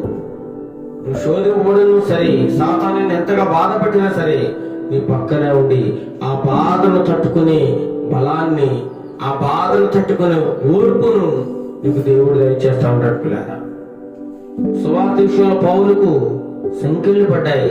ఆయన చేసిన నేరం ఏమీ లేదు. సువార్తను ప్రకటిస్తూ ఉంటే ఆయన తీసుకెళ్లి జైల్లో పెట్టేశారు. ఆయన అవమానించారు, అనేక మార్లు కొట్టారు, తిట్టారు. అయినా సరే అనుభవించాడు. అన్ని విషయాల్లో కూడా ఆయన ఎన్నో రకాలుగా శ్రమ పడ్డాడు. 2వ తిమోతికి రాసిన పత్రిక, తిమోతికి రాసిన 2వ పత్రిక 4వ అధ్యాయము 5వ వచనం, 4వ అధ్యాయము 5వ వచనం చదవండి. అయితే 2వ తిమోతి 4:5 చదవండి. అయితే నీవు అన్ని విషయములలో మితముగా ఉండుము, శ్రమపడుము, ఏమండి సువార్తికుని పని చేయము. 4వ అధ్యాయం 5వ వచనంలో నీవు అన్ని విషయాల్లో మితముగా ఉండు. తిమోతికి రాస్తూ ఉన్నాడు. ఎవరండి? తన ప్రియ కుమారుడైనటువంటి తిమోతికి పౌలు గారు ఒక ఉత్తరం రాస్తూ సెలవిస్తా ఉన్నాడు. నువ్వు అన్ని విషయాల్లో తగ్గించుకున్నావు. నిన్ను నువ్వు హెచ్చించుకోకు. నువ్వు సుఖభోగాలు అనిపించడానికి రాలేదు. నువ్వు లగ్జరీ కార్లలో తిరగడానికి రాలేదు. విలాసవంతమైన భవనాలు కట్టుకోవడానికి మనం రాలేదు. మనం వాకింగ్ చెప్పడానికి డబ్బులు తీసుకోవడానికి రాలేదు. మనం పెద్ద పెద్ద సంఘాలు కట్టుకునే సంఘాల మీద బ్రతకడానికి రాలేదు. క్రీస్తు కోసం శ్రమ అనిపించడానికి వచ్చా. కాబట్టి నువ్వు అన్ని విషయాలు తగ్గించుకున్నాడు. అన్ని విషయాల్లో తగ్గించుకున్నాడు. మితముగా ఉండు. శ్రమపడు. ఏమన్నాడు? శ్రమపడు. ఈనాటి సేవకులకు, విశ్వాసులకు నువ్వు శ్రమపడు, నువ్వు బాధలు అనుభవించు, నువ్వు దుఃఖపడు, నువ్వు ఏడు, నిన్ను ఎవరైనా తెలిసి నువ్వు భరించు అని మనం చెప్పామనుకోండి, మా దగ్గరికి ఎవరు రారు. ఇదేంటి ఇతను ఈ విధమైన బాధ చేస్తున్నాడు, శ్రమ అనుభవించమంటున్నాడు ఏంటి? క్రీస్తు నమ్ముకుంటే మన అప్పులు తీరతాయని నేను వచ్చాను. క్రీస్తు నమ్ముకుంటే నా కుమార్తె వివాహం జరుగుతుంది వచ్చాను. క్రీస్తు నమ్ముకుంటే నేను ఒక మంచి ఇల్లు కట్టుకుందామని వచ్చాను. క్రీస్తు నమ్ముకుంటే నేను గొప్పగా ఆశీర్వదింపడతానని నేను వస్తే శ్రమపడి అంటున్నాడు, బాధ భరించుంటున్నాడు, నిందలు భరించుంటున్నాడు. ఇవన్నీ అయితే నా వల్ల కాదు అనేవారు ఎంతో మంది ఉన్నారు. ఎంతో మంది ఉన్నారు. చూడండి, ఈనాటి క్రైస్తవులు శ్రమలు సంభవించినప్పుడు చాలా మంది శ్రమంలో తెలుస్తుంది వారి భక్తి ఏంటో. అనేక మంది తట్టుకోలేక వెనక్కి వెళ్ళిపోయిన వారు ఎంతో మంది ఉన్నారు. ఎంతో మంది ఉన్నారు పిల్ల, ఎంతో మంది. ఏమంటారు ఇక్కడ? చదవండి మళ్ళీ. అయితే నీవు అన్ని విషయంలో మితముగా ఉండును, శ్రమపడము, స్వార్థకుడు పని చేయము, నీ పరిచయం సంపూర్ణముగా జరిగించము. సంపూర్ణముగా జరిగించు. ఎన్ని కష్టాలు వచ్చినా, ఎన్ని బాధలు వచ్చినా, ఎన్ని నిందలు వచ్చినా, ఎవరు నిన్ను కొట్టినా తిట్టినా నీ పని ఆపక సుమా. సువార్త చెయ్యి, ప్రకటిస్తూనే ఉండు, నీ పని ముగించు, నువ్వు ముందుకు సాగిపో సెలవిస్తా అన్నాడు.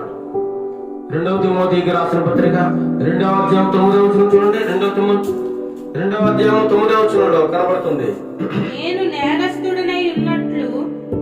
నేరస్తుడనై ఉన్నట్లు ఆ సువార్త విషయమై సంఖ్యలతో బంధుపడి శ్రమపడుచున్నాను. అయినను దేవుని వాక్యం బంధింపబడి ఉండలేదు. ఆనాడు ప్రజానీకం అనుకున్నారు, ఆనాడు ప్రభుత్వం వారు అనుకున్నారు, పౌరులను బంధించాం, సంకడి వేశాం, చెరసాల్లో వేశాం, ఎప్పటితో సువార్త ఆగిపోతుంది అనుకున్నారు. ఆగిందా పిల్లరా? అంటున్నాడు, సువార్త నన్ను బంధించేశారు, జైల్లో పెట్టేశారు, కానీ సువార్త మాత్రం ఆగలేదు. వాక్యాన్ని బంధించలేకపోయారు వాళ్ళు. వాక్యం బంధించలేదు. నా హృదయంలో వాక్యం, దాన్ని ఎవరు బంధించగలడు? పౌలు గారు చెరసాల్లో ఉండి కూడా దేవుణ్ణి ఆరాధిస్తూ ఉన్నారు, స్తోత్రం చెల్లిస్తూ ఉన్నారు. ఆయన కోసం సంఘమంతా ప్రార్థన చేస్తా ఉంది. ఒకనొక సమయంలో చెరసాల పునాదులన్నీ ఏమైపోయింది? అదిరిపోయాయి. భూకంపం వచ్చింది. చెరసాల తాళాలన్నీ పగిలిపోయి చెరసాల నాయకుడు భయపడి తనను తాను చంపుకోవడానికి కూడా, ఆత్మహత్య చేసుకోవడానికి కూడా ప్రయత్నం చేసినప్పుడు పౌలు గారే కాపాడారండి. చూడండి, శ్రమలలో కూడా దేవునికి సహాయం ఎంత గొప్పగా ఉందో పిల్లలు. నువ్వు శ్రమ అనుభవిస్తే దేవుడు తప్పకుండా నీకు సహాయం చేస్తాడు. శ్రమలో నీకు గొప్ప గుణపాఠాలు నేర్పిస్తా ఉన్నాడు. శ్రమ అనుభవించాలి. సువార్త విషయమైన సంఖ్యలతో బంధింపబడి ఉన్నా నేను, శ్రమ పడుతూ ఉన్నా నేను. అయినా సరే దేవుని వాక్యాన్ని బంధించి ఎవరి తరం కాలేదంటున్నాడు. గొప్ప సాక్ష్యాన్ని చెప్తా ఉన్నాడు. అపోస్తలుడు పౌలు గారు తిమోతికి సెలవిస్తాను, అటువంటి సేవ చేయాలి. ఎవరైనా నిన్ను అన్యాయంగా జైల్లో పెట్టేస్తే నువ్వేం భయపడకు, బెదిరిపోకు, వెనుకకు తిరగకు అని ధైర్యపరుస్తూ ఉన్నాడు పిల్ల. సువార్త విషయంలో పౌలు గారికి సంకలించాయి. 2వ తెస్సలోనికీయులకు రాసిన పత్రిక 1వ అధ్యాయము 5వ వచనం చదవండి. 2వ తెస్సలోనికీయులకు రాసిన పత్రిక 1వ అధ్యాయము 5వ వచనం. దేని కొరకు మీరు శ్రమపడుచున్నారు, ఆ దేవుని రాజ్యమునకు మీరు యోగ్యులని ఎంచబడి ఉంటాము. మీరట్లు ఓర్చుకొనుట దేవుని న్యాయమైన తీర్పులకు స్పష్టమైన సూచన ఉన్నది. దేవుని రాజ్యానికి యోగ్యులు కావడానికట మీరు శ్రమ అనుభవించాలి. దేనికోసం? ఆ పరలోక రాజ్యాన్ని నువ్వు పొందుకోవాలంటే అంత ఈజీ అనుకున్నావా? క్రైస్తవం అంటే పూల పాన్పు అనుకున్నావా? కాదు కాదు ప్రియులు, ముళ్ళ బాట ఇది, ముళ్ళ బాట. దీనిలోకి వచ్చావా? ప్రభు నమ్ముకున్నావా? నీకు శ్రమలే, నీకు ఇబ్బందులే, నీకు కష్టాలే, నీకు నష్టాలు అన్ని మొదలవుతూ ఉంటాయి. దేవుడు నిన్ను శ్రమల ద్వారా పరీక్షించాలనుకుంటున్నాడు. ఆ పరీక్షలో నువ్వు విజయం సాధిస్తే, నువ్వు నెగ్గితే, ఆ పరీక్షలు నిలబడితే, నువ్వు ఓర్చుకుంటే, తట్టుకుంటే, నువ్వు కుడుపు కానీ ఎడమ కానీ తొలగకుండా ఉంటే, అప్పుడు నువ్వు పొందుకుంటావు దేనిని? శాశ్వత రాజ్యాన్ని, పరలోక రాజ్యాన్ని. దేవుని రాజ్యం కొరకే మనకి శ్రమలు, ఈ పాటలు, ఈ భక్తి, ఇదంతా దేని పొందడం కోసం? ఆస్తుపాస్తులు సంపాదించుకోవడం కోసమా? మేడలు విధులు కట్టుకోవడం కోసమా? బంగారం నగలు కొనుక్కోవడం కోసమా? కాదు కాదు ప్రియులా, దేవుని రాజ్యం కోసం నువ్వు ఏదైనా వదులుకో. ఎంత కష్టమైనా భరించు, ఎంత నిందైనా భరించు, చివరికి దేవుని రాజ్యాన్ని నువ్వు దక్కించుకోవాలి. అదే నీ గురి, నీ గమ్యం. అదే నా గురు, నా గమ్యం. నా గమ్యం ఏంటంటే, నా నిరీక్షణ ఏమంటే, ఆ నిత్య రాజ్యాన్ని నేను చేరుకోవాలి, ఆ పరలోక రాజ్యాన్ని స్వతంత్రించుకోవాలి. అందుకోసమే నేను దేవుని నమ్ముకున్నాను, అందుకోసమే ప్రయాసపడుతూ ఉన్నాను పిల్లలు. అటువంటి ప్రయాస అందరికీ ఉండాలి. దేవుని వాక్యాన్ని బోధిస్తూ, సుఖాన్ని అనుభవిస్తూ, ఆస్తులు కూడబెట్టుకుంటూ, మేడల మీద మేడలు కట్టుకుంటూ, తన పిల్లలను విలాసవంతంగా చదివించుకుంటూ, దేవగ్రంథాన్ని అడ్డు పెట్టుకుని ధనాన్ని సంపాదిస్తున్న వారు, దేవుని వాక్యాన్ని అడ్డు పెట్టుకుని భోగాలు అనిపిస్తున్న వారు ఎంతో మంది ఉన్నారు. కానీ వారు ఈ లోకములో సుఖభావాలు అనిపిస్తూ, ఎంజాయ్ చేస్తూ, ఆనందిస్తున్నారేమో, కానీ వారు ఒక విషయాన్ని మర్చిపోతున్నారు. ఆ నిత్య రాజ్యాన్ని వారు కోల్పోతారు పిల్లలు. ఒకనొక దినాన ఆ శాశ్వత రాజ్యాన్ని వారికి దేవుడు అనుమతించడు పిల్లలు. అదే దశలకు రాసిన పత్రిక 3వ అధ్యాయం 4వ వచనం. 3వ అధ్యాయము 4వ వచనం చూడండి. మేము మీకు ఆజ్ఞాపించు వాటిని మీరు చేయుచున్నారనియు ఇకను చేయుదురనియు ప్రభువునందు మిమ్మును గూర్చి నమ్మకము కలిగి ఉన్నాము. తర్వాత దేవుని యందలి ప్రేమయు క్రీస్తు చూపిన ఓర్పును మీకు కలిగినట్టు ప్రభువు మీ హృదయములను ప్రేరేపించుగాక. క్రీస్తుకు కలిగిన ఓర్పు మనం కలిగి ఉండాలి. క్రీస్తు చూపిన ప్రేమను మనం చూపించాలి. నీ విశ్వాసము, నీ భక్తి ఎప్పుడు బయటపడుతుందంటే శ్రమలో అనుభవించినప్పుడే. శ్రమలో నువ్వు నీ దగ్గరికి వచ్చినప్పుడే. ఆశీర్వాదాలు అందరూ కోరుకుంటారు, కానీ శ్రమలు మాత్రం ఎవరు కోరుకోరు. కాబట్టి ప్రియులారా, శ్రమ అనుభవించడానికి మనం నియమింపబడ్డాము అని మనం తెలుసుకోవాలి. ఫిలిప్పీయులకు రాసిన పత్రిక 1వ అధ్యాయము, ఫిలిప్పీయులకు రాసిన పత్రిక 1వ అధ్యాయము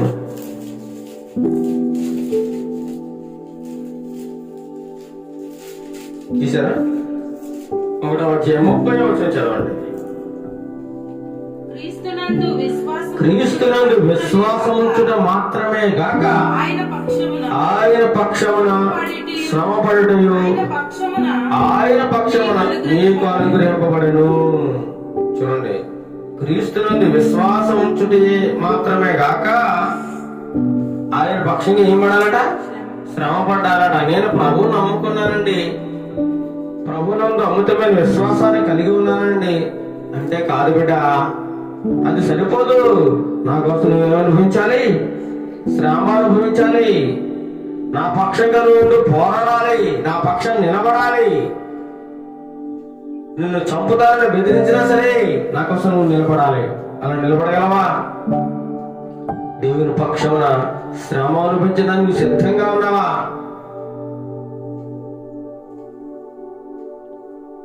ఈ యొక్క ఉదయకాశంలో దేవుడు మనతో మాట్లాడుతున్నాడు. నీతికి శ్రమ. నువ్వు నీతిగా జీవిస్తున్నందుకు నీకు ఇచ్చే బహుమానం ఈ లోకం ఏంటండి? శ్రమలు. నువ్వు నీతిగా యథార్థంగా జీవిస్తున్నావు, సాతానుడు ఊరుకోవడం. నేను ఎలాగైనా శోధించాలని, నీ మీదకి ఎలాగైనా శోధనలు అనుమతించాలని మన పక్షంగా వాడు విజ్ఞాపన చేస్తా ఉంటాడు. మన పక్షముగా 2 కొరింథీయులకు రాసిన పత్రిక 8వ అధ్యాయం. 2 కొరింథీయులకు రాసిన పత్రిక దాని ముందే ఉంటుంది. 8వ అధ్యాయము 2వ వచనం చదవండి. ఎలాగనగా వారు బహుశ్రమలను పరీక్షింపబడగా అత్యధికముగా సంతోషించరి. చూడండి, కొరింథీలో ఉన్న సంఘాలట దీని వల్ల పరీక్షింపబడ్డారట. వారు బహుశ్రమ వలన పరీక్షింపబడగా, శ్రమల ద్వారా ఏం చేస్తాడు దేవుడు? పరీక్షిస్తా ఉంటాడు. నీ భక్తి ఎంత ఉందో తెలుసుకోవాలనుకున్నాడు దేవుడు. అందుకే నీకు పరీక్ష.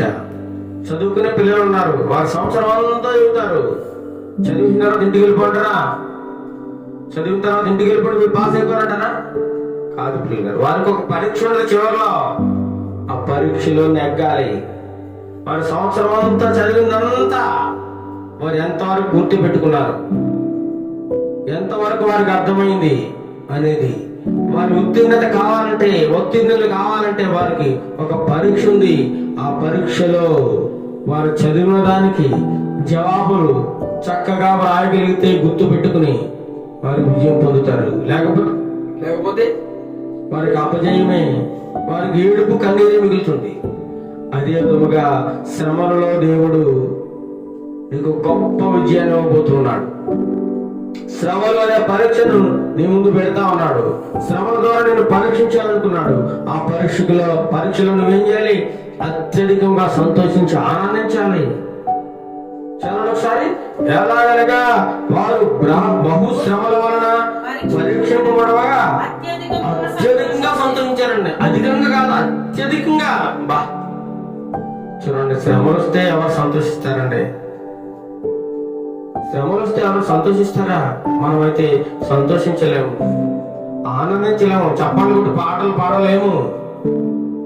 అయ్యో ప్రభువా, నేను శ్రమలో నన్ను రక్షించు ప్రభువా, నాకు ఈ శ్రమను తగ్గించే ప్రభువా నేను ప్రార్థన చేస్తాం తప్ప, బాధలు తొలగించే ప్రభువా ప్రార్థన చేస్తాం తప్ప, ప్రభువా నాకు శ్రమ ఇచ్చినందుకు నీకు వందనాలు, నీకు స్తోత్రాలు అని ఎవరైనా అనగలరా?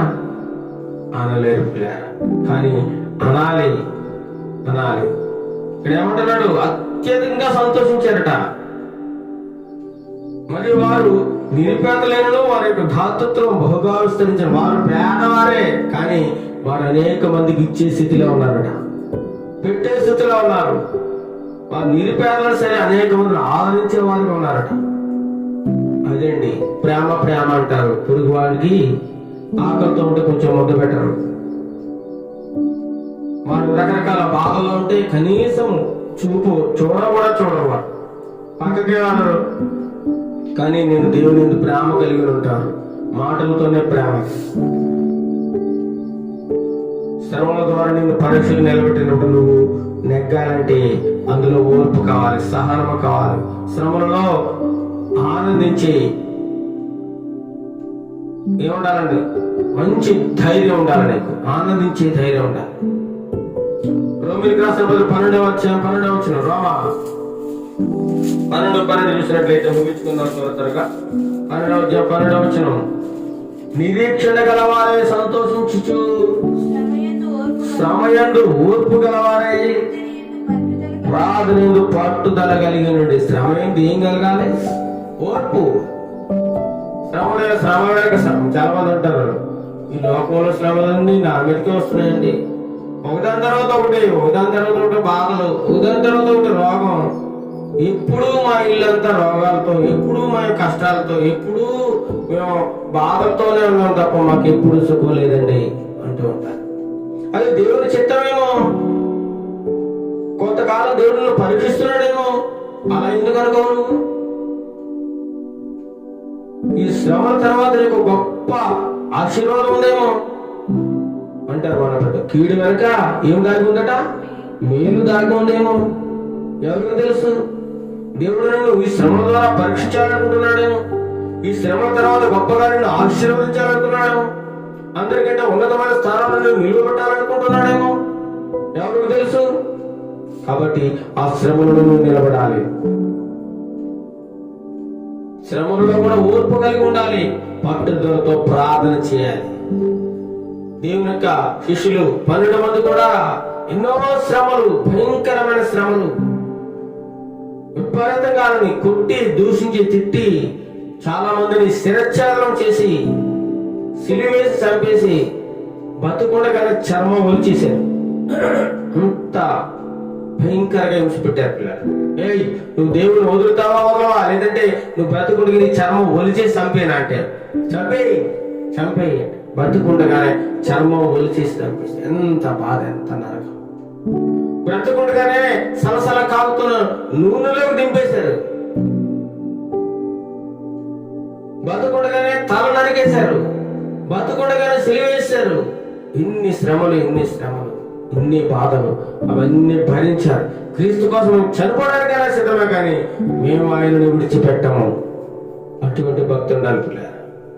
శ్రమలో ఓర్పు కలిగి ఉండాలి. అదే రోమీయులకు రాసిన పత్రిక 8:35 8:35 త్వరగా చదవాలి. క్రీస్తు ప్రేమ నుండి మనల్ని ఎడబాపు వాడేవాడు. శ్రమైనను శ్రమయైనను, బాధైనను, హింసైనను, కరువైనను, వస్త్రహీనతైనను, ఉపద్రవమైన, ఖడ్గమైనను మనల్ని ఎడబాపునా. నీకు శ్రమ వచ్చినా, కరువు వచ్చినా, హింస వచ్చినా, బాధ వచ్చినా, చివరికి బట్టలు లేకపోయినా, ఉపద్రవాలు ఎన్ని ఎదురైనా, ఖడ్గము కత్తి చేతులను చంపేస్తానైనా సరే, దేవుని ప్రేమ నుంచి మనల్ని ఎవడు విడదీయలేడు. నేను దేవుని మనిషిని, దేవుని పెట్టాను, దేవుని కోసం ఏమైనా అయిపోతాను అనే దమ్ము, ధైర్యం నీకుందా ప్రియ బిడ్డ? నువ్వు ఆశీర్వాదం కోసం వస్తున్నావా, లేదా క్రీస్తు కోసం శ్రమ అనిపించడానికి సంతోషంగా వస్తున్నావా? ఈ ఉదయకాల సమయంలో నువ్వు ఒకసారి పరీక్ష చేసుకో. క్రీస్తు కోసం శ్రమలు అనుభవించడానికి సిద్ధంగా ఉన్నావా? శ్రమలను ఓర్పు కలిగి ఉన్నావా? నువ్వు విజయాన్ని పొందుకుంటావు. అదే రోమీయులకు రాసిన పత్రిక 8:18 చేద్దాం. 8:18 మన ఎడల ప్రత్యక్షము కాబోదు మహిమ ఎదుట ఇప్పటి కాలపు శ్రమలు ఎన్న తగినవి కావని ఎంచుచున్నాను. ఇప్పుడు వీళ్ళు పెట్టే శ్రమలు, వీళ్ళు పెట్టే ఇబ్బందులు, వీళ్ళు పెట్టే నరక యాతన ఆ ప్రత్యక్ష ముందు ఆ యొక్క మహిమ గల దేవుడు రెండవసారి రాబోతున్నాడు. మనలందరినీ తీసుకుని వెళ్తాడు. ఆయన నిత్య మహిమలోకి, నిత్య రాజ్యంలోకి మనం తీసుకువెళ్తున్నాడు. కాబట్టి వాటి ముందు, ఆ రాజ్యం ముందు, ఆ ప్రత్యక్ష ముందు ఇవేమి నిలబడవు. ఇవి ఎన్న తగినవే కావు. ఇది ఒక లెక్కే కాదు ఈ శ్రమ అని మనం అనుకోవాలి ప్రియుల. దేవుని ప్రత్యక్షం ఉంది. ఈ శ్రమలన్నీ కూడా ఆఫ్టర్ ఆల్ ఎన్న తగినవి కావు. రోమీయులకు 5:3 అదే రోమా 5:3 చూడండి. అంతేకాదు శ్రమ ఓర్పును, ఓర్పు పరీక్షను, పరీక్ష నిరీక్షణను కలుగు చేయని ఎరిగి శ్రమలేదును అతిశయపడను. శ్రమలలో గర్వంగా ఫీల్ అవ్వాలట. శ్రమ వస్తే ఎలా ఫీల్ అవ్వాలి? గర్వంగా, బా దేవుడు నాకు గొప్ప శ్రమ పంపించారండి, దేవునికి స్తోత్రం అని అనగలమా? కానీ ఒక వ్యక్తి అన్నారు. ఎవరన్నారు? యోబు అన్నాడు. సమస్తము కోల్పోయాడు, ఆస్తి కోల్పోయాడు, తను కన్న బిడ్డలందరినీ కోల్పోయాడు. ఒకటే మాట అన్నాడు, దేవుడు ఇచ్చెను, దేవుడే తీసుకొను, దేవునికి మహిమ కలుగును గాక. బా ఎంత గొప్ప మాట అండి. మనం అనలేమండి, మనం అనలేము. అలాంటి బాధ వస్తాయి, అలాంటి శ్రమ వస్తే మనం అనలేము, కానీ అనాలి. ఎంత ఓర్పండి. ఆ పరీక్షలో ఎంత నిలబడాడండి దేవుడు. పరీక్షించినప్పుడు ఎంత తట్టుకున్నాడండి, ఎంత నిరీక్షణ కలిగి ఉన్నాడండి. ఆ శ్రమ శ్రమలను ఎంతగానో అతిశయించాడండి యోబు. అలాంటి యోబు లాంటి విశ్వాసం నీకుందా? యోబు లాంటి ధైర్యం నీకుందా? యోబు లాంటి నిరీక్షణ నీకుందా? మనం కూడా అటువంటి ఓర్పు కలిగి ఉన్న శ్రమ, అంతేకాదు శ్రమ ఓర్పు పరీక్షను, శ్రమ కలుగుతుంది, దాన్ని నువ్వు ఓర్చుకోవాలి. ఓర్చుకుంటూ ఉన్నావు కదా, అనిపిస్తూ ఉన్నావు, దాంట్లో నీకు పరీక్ష, అదో పరీక్ష. ఆ పరీక్ష ఎందుకో పరీక్ష? నాకు నిత్యరాజ్యం ఉందని నిరీక్షణ, దానికోసం నేను శ్రమ అనిపిస్తున్నాను. ఆ పరలోక రాజ్యం సొంతం చేసుకోవడం వల్లకి దేవుడు నా మీదకి శ్రమను పంపించాడు అనేటువంటి నిరీక్షణ కలిగి ఉండాలి. ఆ శ్రమలో నువ్వు గర్వంగా అతిశయపడాలి, హ్యాపీగా సంతోషంగా ఆనందించాలి. పిల్ల సామెతల గ్రంథం 24వ అధ్యాయం 10వ వచనం చూసినట్లయితే ముగించుకున్న సామెతల గ్రంథము 24:10. సామెతల గ్రంథం 24వ అధ్యాయం 10వ వచనంలో ఒక మాట కనబడుతుంది. శ్రమ దినమున నీవు కృంగిన యెడల నువ్వు చేతగాని వాడవగుదువు. శ్రమ దినమున నువ్వు కృంగిపోతూ, అయ్యో ప్రభా ఇంత నీరసం వచ్చేసింది, నాకు ఇంత కష్టం వచ్చేసింది ప్రభా, నువ్వు కృంగిపోతూ గాలపడిపోతూ ప్రభువును నిందిస్తూ ఉన్నట్లయితే నువ్వు చేతగాని వాడివై, చేత కాని దానివై శ్రమలలో కూడా లేచి నిలబడు. కృంగిపోకు, ధైర్యంగా నిలబడు, శ్రమలకు ఎదురేడు. చూడండి, విజయం కూడా ఊరికే రాదు.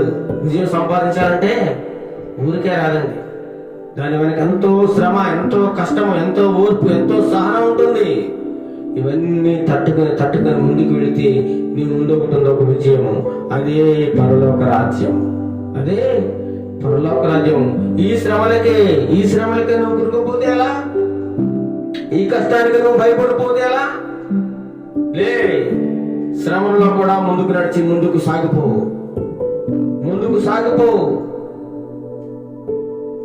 దావీదు భక్తుడు అంటాడు, చూడండి కీర్తన గ్రంథంలో 119:71. కీర్తన గ్రంథం 119:71. కీర్తన గ్రంథం 119:71 చదవండి ఒకసారి. నేను నీ కట్టడలను నేర్చుకున్నట్లు 119 ఎంత?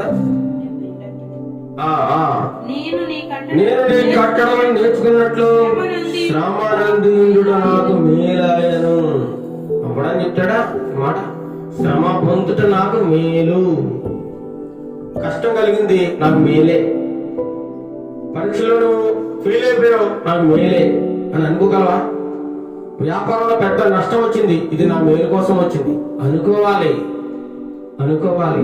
శ్రమ పొందుట నాకు మేలు అంటున్నాడు.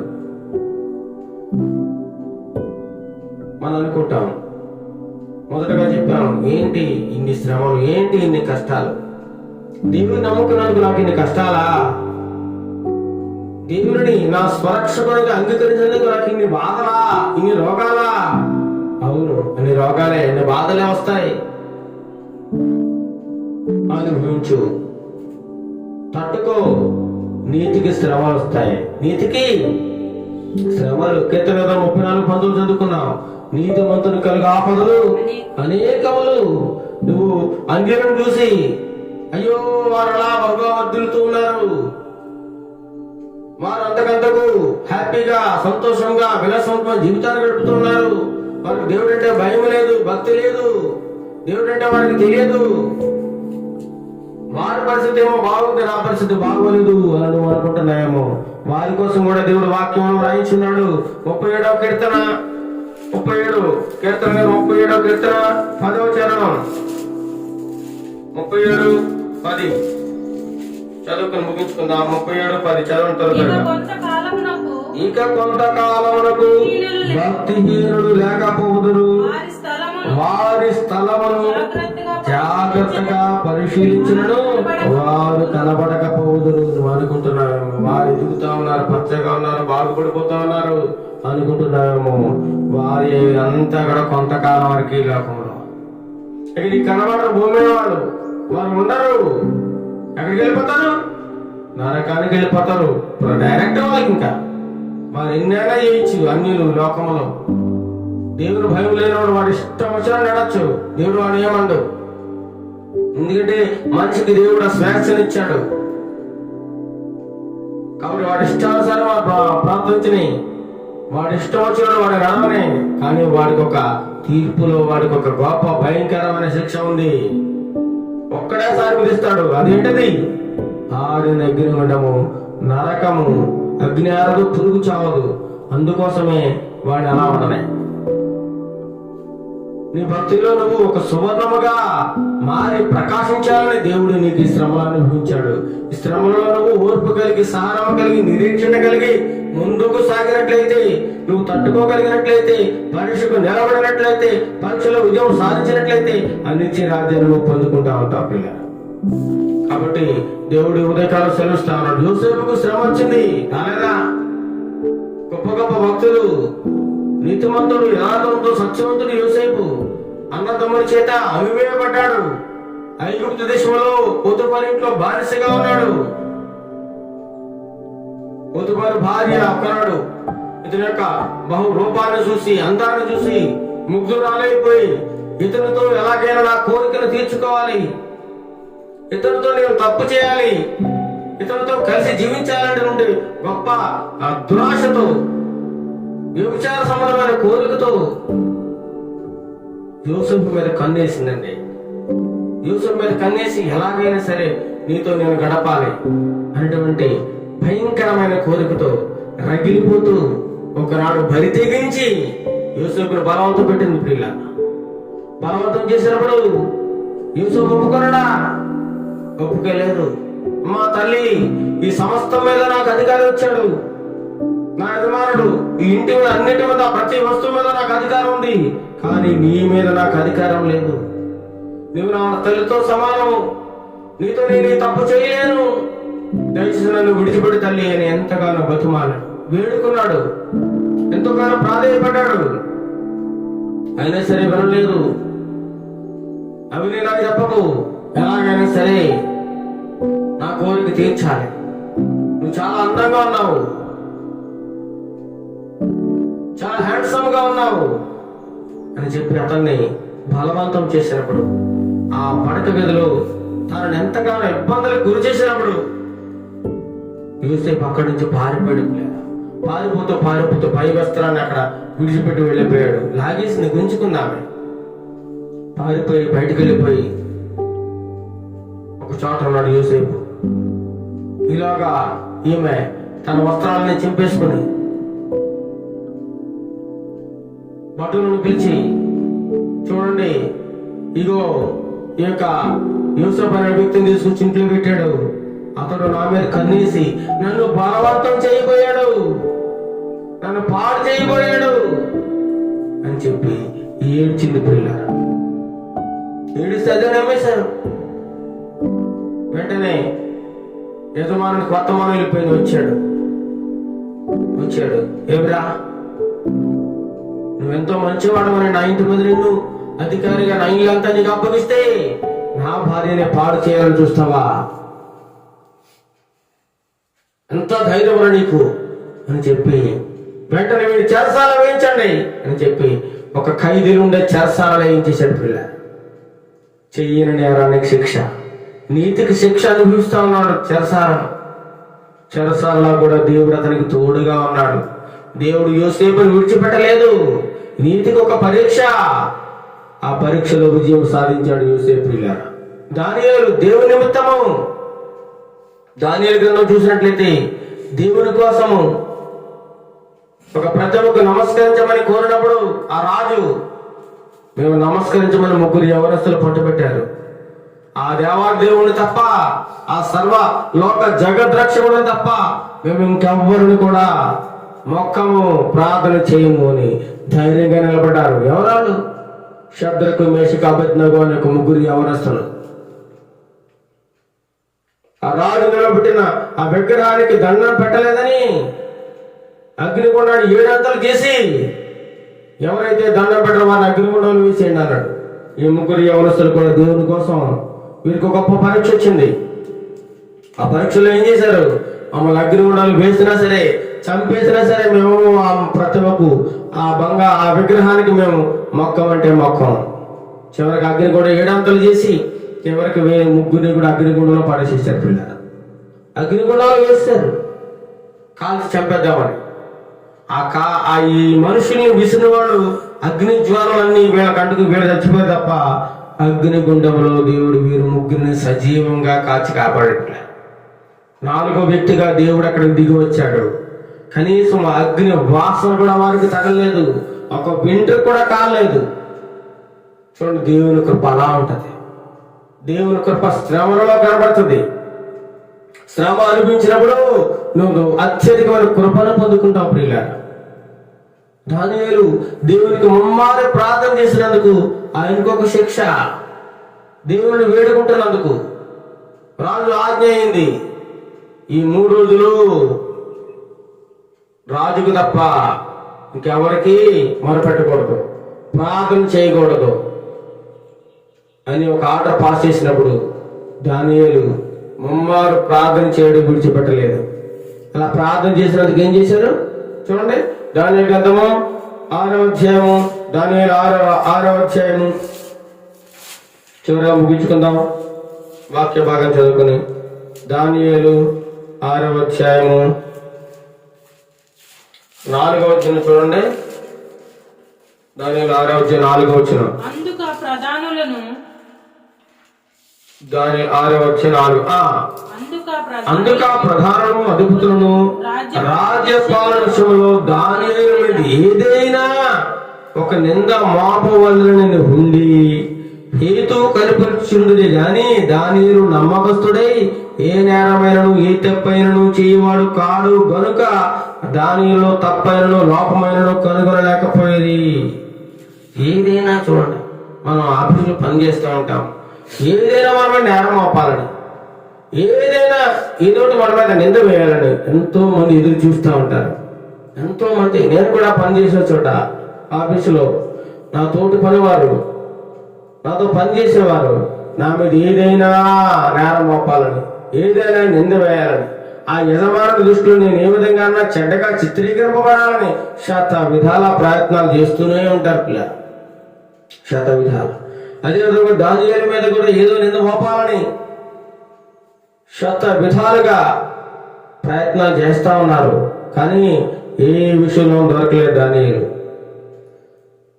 అందుకే మనుషులు అతను దేవుని పద్ధతి విషయం మీద మరి ఏ విషయం అతను లోపం కనుగొనలేమనుకుని అయితే ఇలా అనుకున్నారు. కాబట్టి ఆ ప్రధాన అధిపతులు రాజునకు సందర్గా కుడివచ్చి ఇట్లు రాజు అధివేశు చిరంజీవిగాక రాజ్యపు ప్రధానులు చూడండి. చూడండి, ఇక్కడ 30 దినముల వరకు నీ యొద్ద తప్ప మరి ఏ దేవుని ఎదురు మానవుడు ఎవడో ఏ మనవి చేయకూడదు. 30 రోజులట ఒక శాసనాన్ని పెట్టించారు. ప్రధానులు, సేనాధిపతులు, మంత్రులు అందరూ కలిసి ఒక శాసనాన్ని పెట్టించారు. రాజా, 30 రోజుల వరకు నీ దగ్గరే ఉండాలి తప్ప మేము ఏ దేవుడికి కానీ ఏ మానవుడి దగ్గర కానీ వెళ్ళి ఏ మనవి చేయకూడదు. ఒకవేళ ఎవడన్నా నీ దగ్గర నుంచి బయటకు వెళ్ళి అలా చేసినట్లయితే వాడు శిక్షకు లోనవుతాడు. దానియేలు అలా ఎవరైతే మిగతా వారిని సింహాల బోన్లో వేసేమని ఒక ఆర్డర్ జారీ చేశారు. రాజు కూడా దానికి అంగీకరించాడు. అయితే దానియేలు ఈ యొక్క ఆజ్ఞను మీరాడే పిల్లారా, దేవునికి ప్రార్థన చేయకుండా ఉండగలరా? రోజుకు 3 సార్లు ప్రార్థన చేసే వ్యక్తి రాజు దగ్గర కూర్చున్న రాజుకి భజన చేయమంటే చేస్తాడా? చేయడు. చేయలేదు కూడా. చేయలేనందుకు ఏం చేశాయని ఆజ్ఞను మీరినందుకు సింహాల బోన్లో వేస్తాడు. సింహాలు ఎదురుగా కాసి కూర్చున్నాయి. కానీ దేవుడు సింహాల నోళ్ళు ముగించేశాడు. దానియేలు సింహాల బోన్లో వేయగానే గొప్ప విజయం. చూడండి, ఎన్నో పరీక్షలన్నిటికీ నిలబడారు కాబట్టి వాళ్ళు విజయాన్ని సాధించారు. క్రైస్తవం అంటే పూలబాన్పు కాదు, ముళ్ళ బాట, శ్రమల బాట, నిందల బాట, అవమానాల బాట, చీత్కారాలు ఇవన్నీ భరించాలి. క్రైస్తవం అంటే ఆశీర్వాదము, క్రైస్తవం అంటే గొప్ప కలిమి, క్రైస్తవం అంటే గొప్ప స్థితి, ఉన్నతమైన స్థితి అని ఎన్నడూ భావించవద్దు పిల్ల. ఆశీర్వదిస్తాడు తప్పకుండా దేవుడు, కానీ శ్రమలు కూడా అనుభవిస్తాడు. వీటన్నింటినీ తట్టుకుని భరించి మనం ముందుకు సాగినట్లయితే ఆ నిత్యరాజ్యమైన పరలోక రాజ్యాన్ని మనం అందరం పొందుకుంటాము. దేవుడి కృపను మనందరికీ సమృద్ధిగా దయచేయును గాక. ఆమేన్. ప్రార్థన చేసుకుందాం. మహాగణుడు మహోన్నతుడైన మా ప్రియ పరలోక తండ్రి, నీకు పరిశుద్ధమైన నామానికి వందనాలు స్తోత్రాలు చెల్లిస్తున్నా ప్రభా. ఈ ఆదివారం దిన ఉదయ కాలం సమయంలో మీరు మాతో మాట్లాడిన విధానాన్ని బట్టి వందనాలు స్తోత్రాలు చెల్లిస్తున్నా ప్రభా. శ్రమలలో కూడా మేము ఏ విధంగా ఉండాలి, ఎలా తట్టుకోవాలి, ఎటువంటి ఓర్పు కలిగి ఉండాలి, ఏ విధమైన నిరీక్షణ కలిగి ఉండాలనేటువంటి విషయాలు మాకు అందరికీ దయచేసిన విధానాన్ని బట్టి వందనాలు స్తోత్రాలు చేస్తున్నా ప్రభా. దేవానైనా శ్రమలలో మేము తండ్రి ప్రభా ధైర్యంగా నిలబడాలి, సంతోషంగా శ్రమను అనుభవించాలి. మమ్మల్ని పరీక్షించడానికి, మా యొక్క భక్తి ఎంత ఉందో తెలుసుకోవడానికి మీరు ఒక గొప్ప పరీక్ష పెడుతూ ఉన్నారు ప్రభా. శ్రమ, ఆ శ్రమలలో మేము తట్టుకుని ఓర్పు కలిగి జీవించినట్లయితే, మేము ఆ నిరీక్షణకు నిలబడినట్లయితే మాకు నిత్యరాజ్యం దయచేస్తా ప్రభా. దేవాలయం యోబు లాంటి విశ్వాసాన్ని మాకు దయచేయండి నాయన. దానియేలు లాంటి గొప్ప భక్తులను, గొప్ప విశ్వాసాన్ని, శత్రుకు మేషకు అబద్ధం లాంటి విశ్వాసాన్ని మాకు దయచేయండి ప్రభా. ఎటువంటి కష్టం వచ్చినా, ఎటువంటి బాధ వచ్చినా, ఎటువంటి నింద వచ్చినా, ఎటువంటి అవమానం వచ్చినా నీ నుండి వేరు కాకుండా తట్టుకుని నిలబడి తండ్రి ప్రభా ముందుకు సాగిపోయే కృపను నాకు మాకు అందరికీ దయచేయండి ప్రభా. ఈ వాక్యం అనేక హృదయాలు ఫలించడానికి నీ కృపను సహాయం దయచేయండి ప్రభా. వాక్యం వృధా కాకుండా అందరి హృదయాల్లో తండ్రి ప్రభా ఫలించి శ్రమలు అనుభవించిన క్రైస్తవం అంటే ఆశీర్వాదమే కాదు, భయంకరమైన శ్రమలు కూడా ఉంటాయి, వ్యాధులు కూడా ఉంటాయి, నిందలు కూడా ఉంటాయి అనే సత్యాన్ని ఈరోజు మా అందరికీ తెలియజేసేందుకు వందనాలు స్తోత్రాలు చేస్తున్నా ప్రభా. శ్రమ అనుభవించడం నాకు మేలు అని మేము అనగలిగే కృపను దయచేసిన ప్రభా. శ్రమలను మేము సంతోషించి ఆనందించి అత్యధికంగా రోజు ఆనందించారు ప్రభా. దేవనైనా అటువంటి ఆనందాన్ని మాకు దయచింది. శ్రమలను మేము పాటలు పాడే కృపను దయచి, శ్రమలో పట్టుదల వెళ్ళి ప్రార్థించే కృపను దయచేయండి ప్రభా. దీవించండి, ఆశీర్వించండి, నన్ను మమ్మల్ని మా సంఘాన్ని దీవించండి. రాబో కాలంలో ఉన్నతముగా పరిచయం చేయడానికి నీ కృపను సహాయం దయచేయండి. ఈ వాక్యం ఎంతమందితో ఉంటున్నారో వారందరి హృదయాలలో నూతనమైన రక్షణను, నూతనమైన ఆశీర్వాదమును, శ్రమలో తట్టుకునే శక్తిని వారందరికీ దయచేయమని, దీవించి ఆశ్రయించమని, ఘనత మహిమ ప్రభావాలు మీకు ఆరోపిస్తూ నజరేయుడైన యేసుక్రీస్తు నామమున ప్రార్థన చేస్తున్నాం తండ్రి. ఆమేన్, ఆమేన్. పరలోక ప్రార్థన. పరలోక మందిరం మా తండ్రి, నీ నామం పరిశుద్ధుడు గాక, నీ రాజ్యం వచ్చును గాక, నీ చిత్తం పరలోకం నెరవేర్చినట్టు భూమి మీద నెరవేరును గాక. మాకు కావలసిన దినాహారం ఉండడం మాకు దయచేయము. మా రుణస్తులు మేము క్షమించబడ్డారు, మానవం క్షమించము. మా శోధుల నుండి తేకత్వేలను తప్పించము. ఎందుకంటే రాజ్యము, బలము, మహిమ నిరంతరమునేవైనావు తండ్రి. ఆమేన్, ఆమేన్. ఆశీర్వాదం. మన తండ్రి దేవుని ప్రేమయు, మన ప్రభువైన యేసుక్రీస్తు కృపయు, పరిశుద్ధాత్మ దేవుని యొక్క అన్యోన్య సహవాసము ఇప్పుడు నువ్వు ఎల్లప్పుడూ సదాకాలము నాకును, మాకును, మా అందరికి, నీ భూమి మీద ఉన్న నీ ప్రియబిడ్డలందరికీ సదాకాలం తోడేడు నడిపించును గాక. ఆమేన్, ఆమేన్, ఆమేన్. అందరికీ వందనములు. ప్రభు మిమ్మల్ని, మీ కుటుంబాలను దీవించి ఆశీర్వదించును గాక. ఆమేన్.